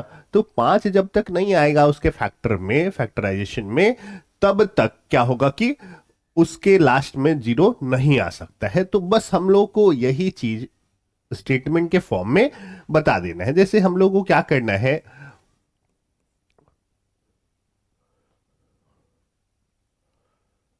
हम लोग क्या करेंगे कि इसमें एक दो वैल्यू कैलकुलेट करके दिखाते हैं, है ना। तो देखिए, for n equals 1,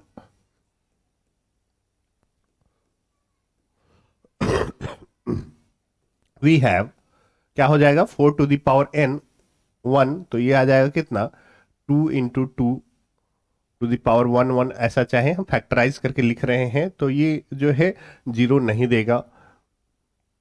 when n equals to 4 square को हम लोग क्या लिख सकते हैं, 2 इंटू 2 का स्क्वायर, और ये हो जाएगा कितना, 2 स्क्वायर इंटू 2 स्क्वायर। सिमिलरली मतलब इसी प्रकार से सिमिलरली लिख दिए, तो अब बार बार ये लिखने की जरूरत नहीं आ पड़ेगी। 4q करेंगे तो ये आ जाएगा 2q इंटू 2q, है ना, एंड सो ऑन। हियर हम लोग यहां क्या देख रहे हैं, we see that the factor of the factorization of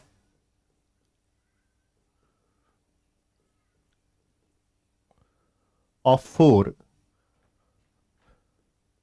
contains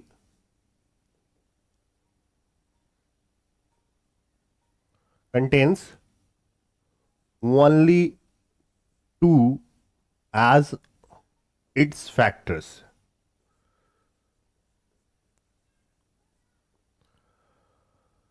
For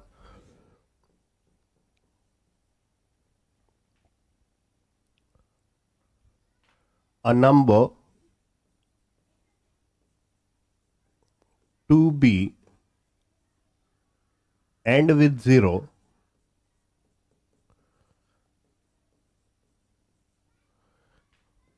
it must contain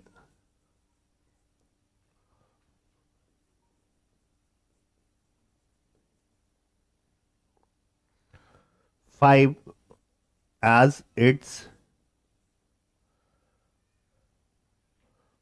one of the factors.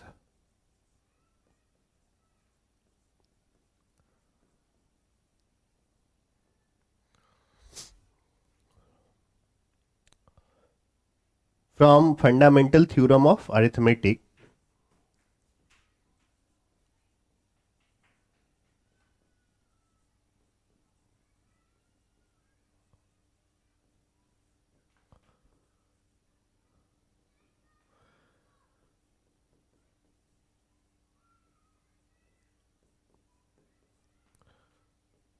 we know that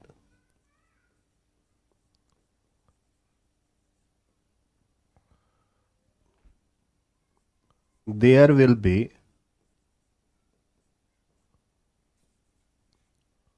no other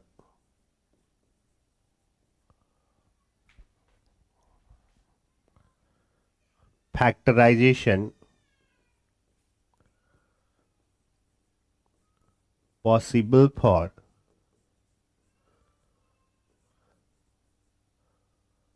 4, है ना। देखिए कह रहा है क्या, हम लोग यहाँ देख रहे हैं कि 4 का जो फैक्टराइजेशन उसमें केवल 2 ही उसके फैक्टर के रूप में है। एक नंबर को अगर एंड होना है 0, मतलब उसके लास्ट में 0 आना है, तो इसमें 5 उसके एक फैक्टर के रूप में होना ही चाहिए, है ना। केवल 5 नहीं, मतलब इवन तो है ऑलरेडी यहाँ पे। From fundamental theorem of arithmetic, arithmetic का जो फंडामेंटल थ्योरम है वो कहता है कि कोई भी दूसरा फैक्टराइजेशन 4 का और पॉसिबल नहीं हो सकता है, क्योंकि सबका अपना यूनिक फैक्टराइजेशन होता है ना। सो यहां पे मैं लिख रहा हूं the fundamental theorem of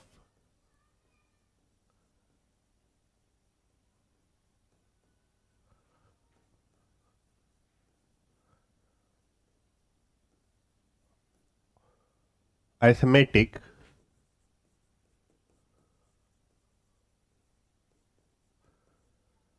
guarantees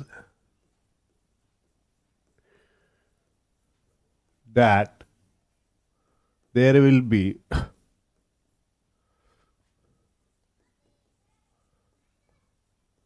no 0 at the end of 4 to the power n for any natural number।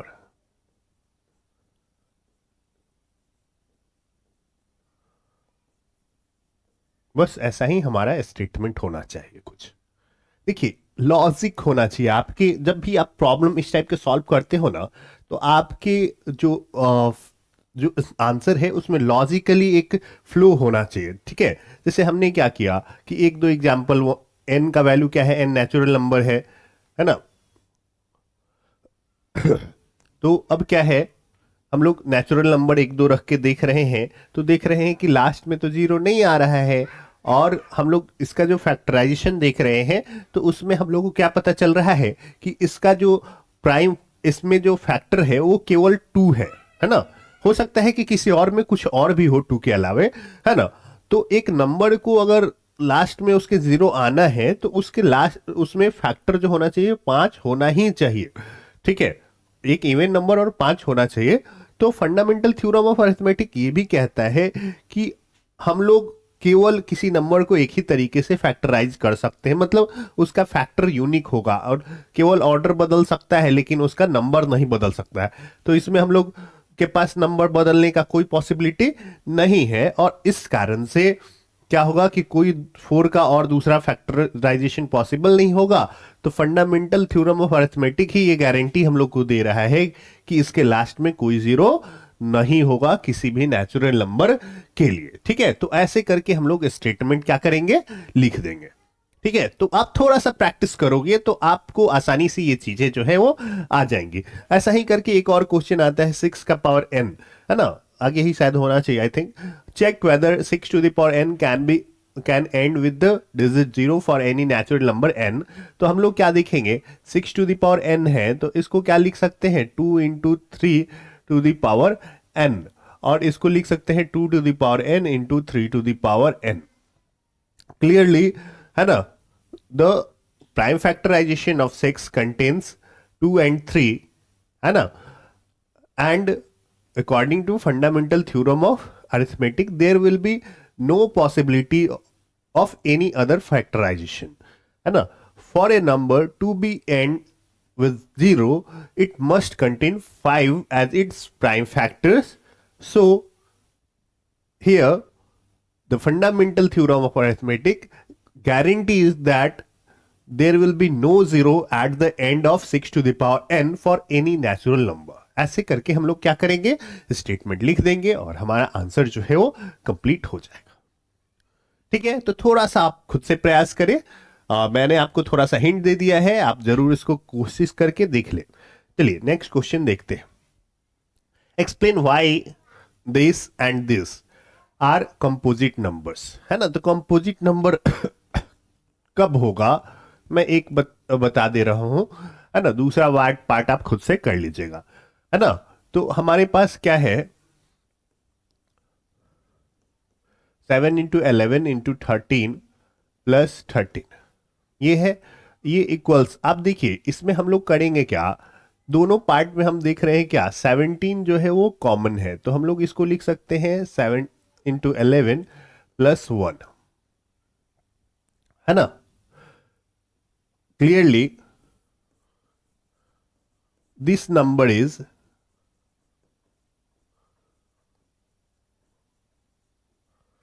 divisible by 13, है ना। ये जो है 13 से, क्योंकि 13 कॉमन आ चुका है, 13 से डिवाइड करेंगे तो ये कटना ही कटना है, कोई ऑप्शन है नहीं, है ना। सो दिस नंबर हैज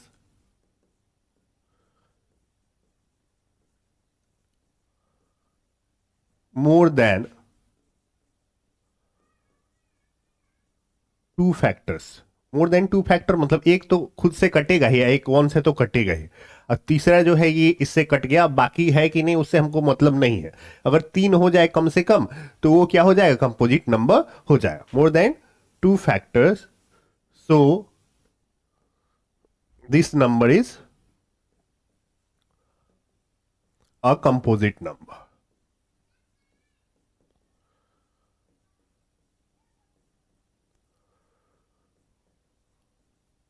ठीक है, तो इस टाइप से आपका स्टेटमेंट होना चाहिए। दूसरे का भी ऐसे ही करेंगे, आप देख पा रहे होगे यहाँ पे क्या आ जाएगा, 5 कॉमन आ जाएगा, है ना। उस वाले पार्ट में भी यहाँ से यहाँ तक है क्वेश्चन पूरा, यहाँ से यहाँ तक है। सिमिलरली आप करोगे for this number we have 5 as 5, this number is clearly divisible by 5, so this number has more than 2 factors, so this number is a composite number. ऐसे करके आप दूसरा पार्ट जो है इधर आप बना लोगे। ठीक है, चलिए आगे बढ़ते हैं।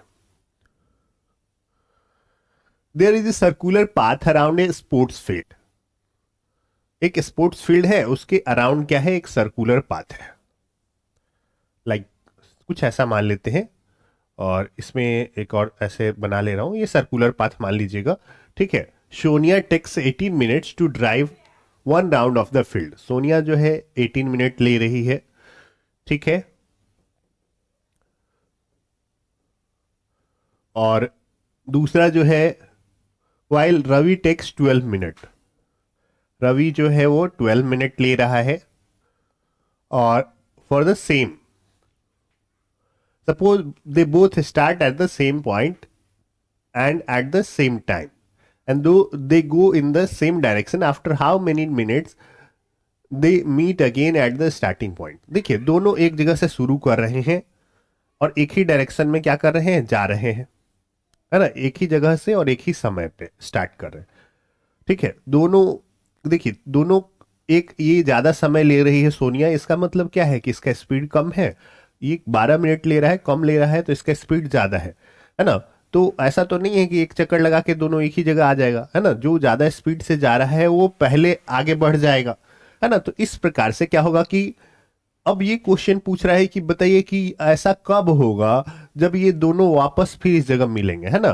तो देखिए सिंपल सा फंडा है, इस कंडीशन में हम लोग क्या करते हैं, एलसीएम निकालते हैं, क्योंकि एलसीएम ही वो नंबर है जो दोनों से एग्जैक्टली डिविजिबल होगा।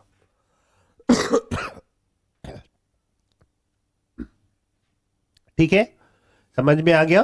तो हम लोग क्या करेंगे, the required number is equal to LCM of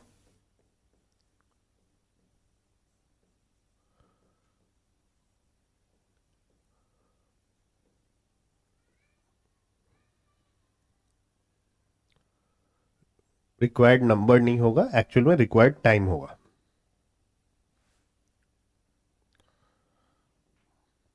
required time is equal to LCM of कितना, 18 एंड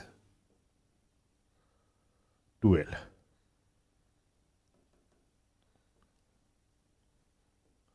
चलिए, तो 18 और 12 का क्या करेंगे, बड़ा नंबर ये है, इसका टेबल पढ़ेंगे।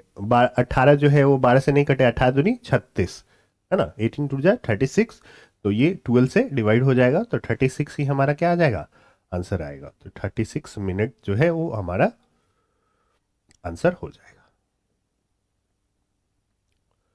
ठीक है, अगर आप डिटेल में बनाना चाहें तो लिखेंगे क्या, the time taken by Sonia to complete one round of the field is equal to 18 minutes. The time taken by Ravi to complete one round of the field is equal to 12 minute, है ना। So since they start in the same point at same time and in the same direction, so they will meet again at the same point at the time is time equals LCM of 18 and 12, और उसके बाद यहाँ पे answer लिख देंगे। ऐसा करके हमारा स्टेटमेंट जो है वो कंप्लीट हो जाएगा। ठीक है, तो इस टाइप से हम लोग क्या करेंगे, स्टेटमेंट लिखेंगे, है ना। मैं शॉर्टकट में थोड़ा कर दिया हूं, आपको जो बोला गया है वो उस टाइप से आप लिखेंगे तो ज़्यादा बेहतर रहेगा। तो ये जो है हमारा ना पहला एक्सरसाइज यहाँ पे आके कंप्लीट हो रहा है, और अब हम लोग जो है बढ़ेंगे किसकी ओर, हमारा जो सेकंड पार्ट है 1.2 एक्सरसाइज जो है उससे रिलेटेड जो कॉन्सेप्ट है उसको थोड़ा सा देखते हैं, उससे रिलेटेड कुछ प्रॉब्लम है उसको सॉल्व कर लेते हैं। ठीक है, तो फटाफट से तैयार हो जाइए आप लोग, थोड़ा सा कुछ अलग टाइप का आपको आने वाला है ना, और थोड़ा सा मजेदार भी है, थोड़ा सा हार्ड भी लगता है कई बार बच्चों को। ठीक है, आपको इजी करके कैसे समझना है ये मैं पूरा एक्सप्लेन करने वाला हूँ। चलिए आगे बढ़ते हैं। हमारा जो अगला कॉन्सेप्ट है वो है revisiting irrational numbers. Irrational number को हमने 9th क्लास में देखा था, आपने जरूर पढ़ा होगा, है ना। हमने मतलब मैंने तो नहीं पढ़ाया आपको, लेकिन आपने जरूर पढ़ा होगा। ठीक है, तो हम लोग को करना ये है कि उसी को फिर से देखना है। तो इसमें ना एक इम्पॉर्टेंट कॉन्सेप्ट जो है वो थ्योरम 1.2 है, जिसको आपको जानना जरूरी है। कह रहा है let p be a prime number. अगर पी एक प्राइम नंबर है, if p divides a square then p divides a. अगर पी प्राइम नंबर है और वो ए स्क्वायर को क्या कर रहा है, डिवाइड कर रहा है ना, ए स्क्वायर जो है वो कंप्लीटली डिवाइड हो रहा है पी से, तो ए भी क्या होगा, डिवाइड हो जाएगा पी से। बस यही है ना। जैसे मान लीजिए कि 2 है, 2 डिवाइड कर रहा है 8 के स्क्वायर को, तो 8 भी क्या होगा, 2 से डिवाइड हो जाएगा, है ना। ऐसा कॉन्सेप्ट है ना। इसका यूज हम लोग करने वाले हैं। आगे चल के जितना भी प्रूफ आएगा ना उसमें आपको इस चीज का जरूरत पड़ेगा। अगर P डिवाइड कर रहा है ए स्क्वायर को, P क्या होना चाहिए, प्राइम नंबर होना चाहिए, कंपोजिट नंबर नहीं होना चाहिए, इस चीज का आपको ध्यान रखना है। ठीक है, P क्या होना चाहिए, प्राइम नंबर होना चाहिए। और P अगर ए स्क्वायर को डिवाइड कर रहा है ना, तो P जो है ए को भी डिवाइड करेगा, और यही कॉन्सेप्ट हम लोग आगे जितना भी प्रूफ है उसमें इस्तेमाल करने वाले हैं। ठीक है, तो रेडी हो जाइए, ध्यान से देखते हैं कुछ क्वेश्चन। प्रूफ दैट रूट सॉरी, थोड़ी सी तबीयत ठीक नहीं है, कोई बात नहीं। चलिए, prove that root two is an irrational number. देखिए हम लोग इसको कैसे प्रूफ करेंगे, तो एक होता है प्रूफ बाय कंट्राडिक्शन। तो प्रूफ बाय कंट्राडिक्शन का क्या मतलब है?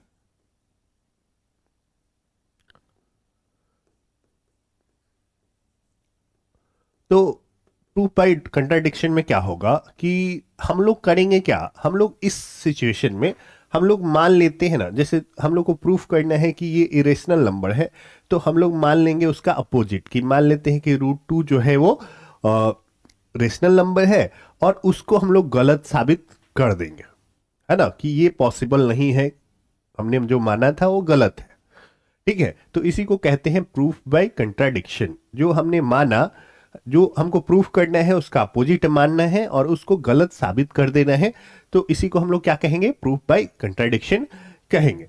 तो हम लोग कैसे प्रूफ करेंगे ये देखते हैं। देखिए स्टेटमेंट ना, इसको इस टाइप के क्वेश्चन में स्टेटमेंट जो है वो बहुत ही इंपॉर्टेंस रखता है। ठीक है, तो देखिए हम लोग का जो प्रूफ होगा वो कैसा होगा वो हम लोग देख लेते हैं। लेट अस अज्यूम, अज्यूम मतलब मान लेना, है ना। हम लोग क्या करते हैं, मान लेते हैं to the contradiction, to the contrary लिखिए, that root two is a rational number. ठीक है, root two is a rational number, then root two equals क्या लिख सकते हैं, P by q, where Q is not equal to 0। हमारे पास क्या होगा, अगर ये रेशनल नंबर होगा तो इसको हम लोग P बाई क्यू के रूप में आ, लिख सकते हैं। और ये भी हम लोग मान लेते हैं कि ये जो है ना, P बाई क्यू में कोई कॉमन फैक्टर नहीं है, अगर है तो हम लोग काट के हटा दिए। Let P and Q have no common factors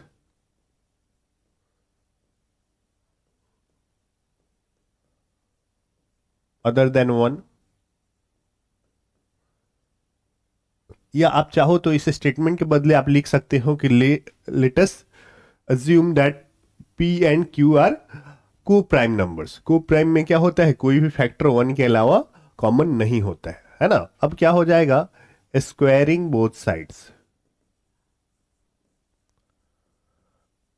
हम लोग क्या करने वाले हैं आगे चल के और क्लियर होगा, थोड़ा सा आपको वेट करना है। स्क्वायर हम लोग दोनों ओर करेंगे ना, तो रूट टू का स्क्वायर आ जाएगा 2 equals P square by Q square, और पी स्क्वायर इक्वल्स क्या आ जाएगा, 2 Q square.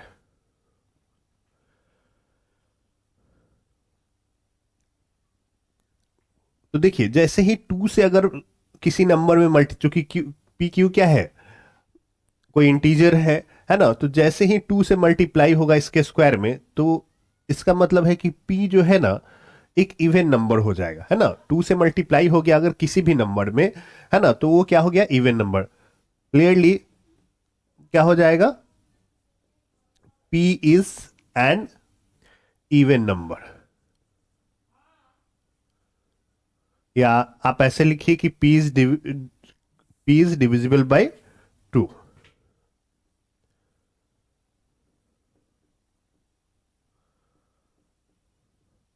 P is divisible by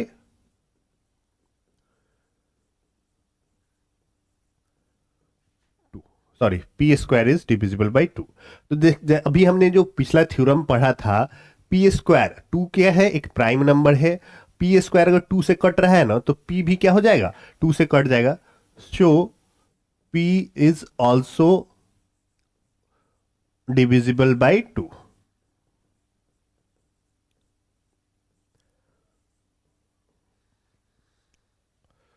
let us put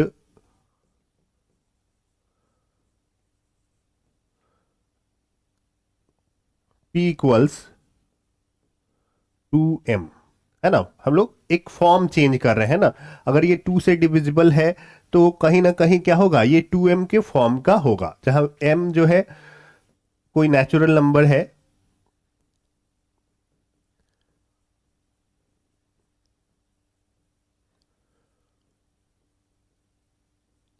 ठीक है। तो अब इसमें हम लोग रखते हैं 2m, ठीक है। तो हमारे पास क्या आ जाएगा, p की जगह हम लोग रखेंगे 2m, तो 2m का square is equal to 2q square, ठीक है। अब यहां पे मैं बता दे रहा हूं, तो यहां पे हमारे पास क्या आ जाएगा, 4m square equals 2q square, और इसको इधर ले जाइए तो 2 से ये 4 कट जाएगा, तो 2m square is equal to क्या आ जाएगा, q स्क्वायर आ जाएगा। So q square is also divisible by, है ना। देखिए 2 से मल्टीप्लाई हो रहा है किसी इंटीजर में, इंटीजर के स्क्वायर में, तो ये क्या हो जाएगा, क्यू स्क्वायर भी वो क्या हो जाएगा, Q square is also divisible by 2। So Q is also divisible by 2, है ना। फिर से थ्योरम का यूज कर रहे हैं, डिविजिबल बाई 2 हो गया।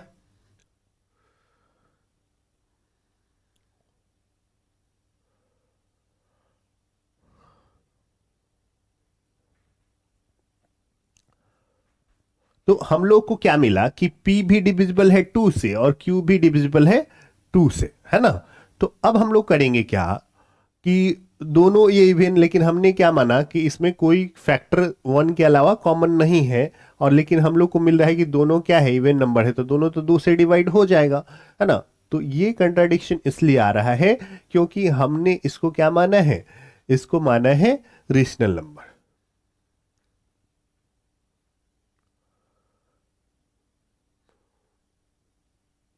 Here P and Q both are divisible by 2, which is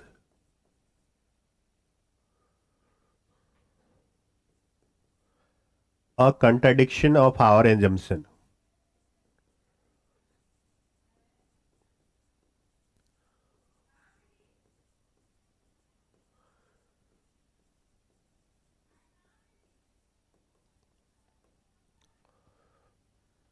So root 2 cannot be a rational number,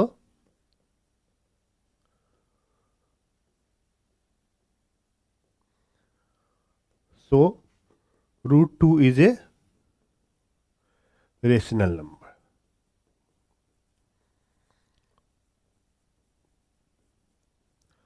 है ना। इस टाइप से हमारा स्टेटमेंट होगा। एक क्वेश्चन मैं पूरा डिटेल में लिख दिया हूं ताकि आगे आने वाले में मैं शॉर्टकट में थोड़ा सा चलूंगा, ठीक है। Let us assume to the contrary, हम लोग ये अपोजिट डायरेक्ट मान ले रहे हैं कि रूट 2 क्या है, एक रेशनल नंबर है, तो इसका मतलब है कि रूट 2 को हम लोग पी बाई क्यू फॉर्म में लिख सकते हैं, क्यू 0 नहीं होना चाहिए। और हम लोग ये भी मान रहे हैं कि अगर पी और क्यू में क्या है, कोई 1 के अलावा और कोई फैक्टर कॉमन नहीं है, अगर है तो हम लोग काट के हटा चुके हैं पहले ही, है ना। तो अब दोनों को स्क्वायर करेंगे तो ये आ जाएगा 2 equals P square by Q square, तो पी स्क्वायर बराबर 2q स्क्वायर आया। तो पी स्क्वायर क्या होगा, चूंकि यहाँ पे 2 से डिवाइड करेंगे तो ये पूरा डिवाइड हो जाएगा, पी स्क्वायर जो है वो डिविजिबल है 2 से, तो इसलिए जो हमारा थ्योरम कहता है कि अगर कोई नंबर किसी प्राइम नंबर से उसका स्क्वायर डिविजिबल है तो वो नंबर भी क्या होगा, डिविजिबल होगा। तो p भी क्या हो जाएगा, 2 से डिविजिबल होगा। और p के जगह हम लोग कोई इवन नंबर ऐसे पुट कर दे रहे हैं ना, 2m के फॉर्म में। तो ये आ गया फिर से Q square is equal to 2m square. तो यहाँ पे क्या आ रहा है, क्यू स्क्वायर फिर से डिविजिबल है 2 से, q भी हो जाएगा 2 से। here p and q both are divisible by 2 which is a contradiction of our assumption, है ना। so √2 cannot be a rational number, है ना। या फिर आप चाहो तो यहाँ पे और भी स्टेटमेंट लिखने के कई सारे तरीके हो सकते हैं, है ना। This contradiction arises due to the fact because we considered √2 as a rational number so it cannot be a rational number so √2 is a rational number। ऐसे करके हम लोग क्या कर सकते हैं, प्रूव कर सकते हैं। तो स्टेटमेंट में थोड़ा बहुत इधर उधर आप ट्राई कर सकते हो, ठीक है। हो सकता है अलग अलग लोग हों, अलग अलग टीचर हों, अलग अलग तरीके से उसको एक्सप्लेन करें, ठीक है। तो ज़्यादा शॉर्टकट जाना भी सही नहीं था। आप देखिए एकदम फ्लो हमारे पास क्या है, हम लोग पहले रेशनल नंबर उसको मान रहे हैं, दूसरा क्या कर रहे हैं, उसका स्क्वायर कर रहे हैं दोनों ओर। p को क्या कर रहे हैं, प्रूफ कर रहे हैं कि वो इवन नंबर है, q को भी इवन नंबर प्रूफ कर रहे हैं। और उसके बाद हम लोग ये बोल दे रहे हैं कि नहीं ये तो हम लोग जो माने थे उसके अपोजिट आ रहा है ना। तो बस 4 स्टेप ध्यान रखना है, बाकी स्टेटमेंट लिखना है ना। तो इस टाइप से आपको क्या करना है, प्रूफ कर लेना है। चलिए, तो आई थिंक आपको ये पूरा जो है आप ध्यान से एक बार देख लीजिए, है ना। और इसके बाद हम लोग अगला क्वेश्चन देखते हैं। देखिए अगला क्वेश्चन क्या है, prove that √3 is a irrational number. तो फिर से हम लोग क्या करेंगे, √3 इक्वल्स p बाई क्यू मानेंगे, जैसे हमने स्टेटमेंट लिखा था वैसे ही स्क्वायर करेंगे। तो 3 इक्वल्स क्या आ जाएगा, p square by Q square. तो p स्क्वायर इक्वल्स आ जाएगा कितना, 3q स्क्वायर, ठीक है। तो यहाँ पे हम लोग देखेंगे क्या, p is clearly p is divisible, p square is divisible by 3, divisible by 3। तो p क्या हो जाएगा, p भी डिविजिबल बाई 3 हो जाएगा, ठीक है। तो हम लोग p की जगह रख देते हैं 3m, ठीक है। तो p की जगह 3m अगर रखते हैं तो ये आ जाएगा कितना, 3m का स्क्वायर इक्वल्स क्या आ जाएगा, 3q स्क्वायर आ जाएगा। 9m स्क्वायर इक्वल्स कितना, 3q स्क्वायर। और यहां से क्या है हमारे पास आ जाएगा q square is equal to 3m square. तो q स्क्वायर भी क्या हो जाएगा, q square is divisible by 3, ठीक है। तो q is also divisible by 3, ये आ गया हमारे पास।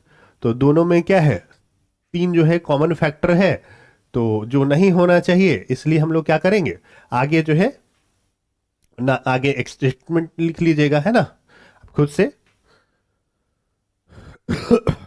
ठीक है। तो यहां भी ऐसे करके आप प्रूव कर, सेम आप 5 के लिए भी कर सकते हो। वहां 5 जो है इस टाइप से 5m रखेंगे 3m के जगह, तो इस टाइप से आप कर सकते हो, ठीक है। प्रूव दैट √5 इज इरेशनल, आराम से आप ट्राई कर लीजिएगा खुद से, जो मैंने बताया सेम कॉन्सेप्ट सब में फॉलो करना है।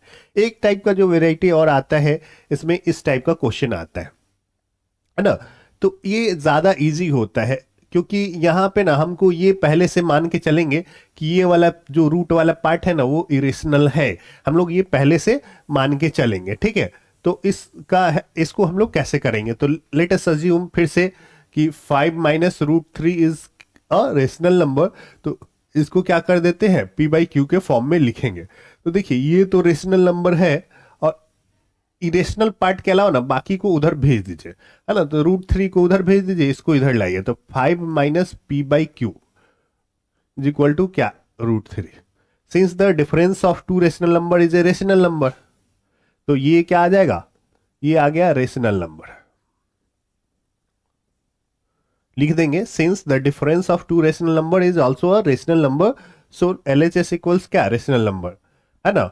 और यहां पे जो है इस side is equal to irrational number,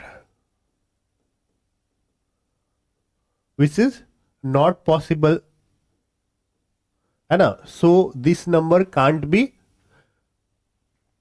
rational number, so it must be a rational number. ऐसे करके हम लोग स्टेटमेंट लिख देंगे, ठीक है। अगर मल्टीप्लाई में रहेगा, कैसे भी आपको क्या करना है, रूट वाले पार्ट को एक साइड कर लीजिए, बाकी को मल्टीप्लाई करके, ऐड करके, डिवाइड करके, जो भी हमारा तरीका हो उस हिसाब से। जैसे मान लीजिए कि हम लोग को प्रूफ करना है 5 √3, क्या है, ये इरेशनल है, तो इसको p बाई क्यू के फॉर्म में लिखेंगे। तो यहाँ पे हम लोग 5 को हटाना होगा, तो √3 इज इक्वल टू क्या आ जाएगा, p बाई 5q, है ना। तो the division of two rational number is also a rational number. तो यहाँ पे rational number is equal to rational number which is not possible, so this number can't be a rational number, so it is an irrational number. ऐसे करके हम लोग क्या कर सकते हैं, मल्टीप्लाई में हो, ऐड में, सब्ट्रैक्ट में हो, कैसे भी हो आप उसको कर सकते हैं। ठीक है, तो आई होप आपको ये सारी चीजें जो है वो क्लियर हो गई होंगी। अगर अभी भी कोई डाउट हो रहा है, आप हमें कमेंट करके जरूर पूछे कि क्या किया जा सकता है। ठीक है, अब देखिए हमारे पास क्या है, एक ऐसे नहीं जरूरी है उतना, फिर भी मैं बता देता हूं।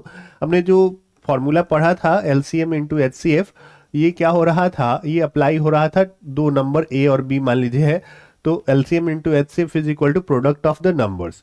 लेकिन अगर 3 नंबर रहे ए बी सी, तो उस कंडीशन में, है ना, 3 नंबर में क्या रिलेशन आता है जान लीजिए। एग्जाम पॉइंट ऑफ व्यू से ये इंपॉर्टेंट नहीं है। जैसे हम लोग अगर एलसीएम करेंगे, एलसीएम निकालेंगे ना, तो एलसीएम इज इक्वल टू क्या हो जाएगा, a b c into H C F of a b C,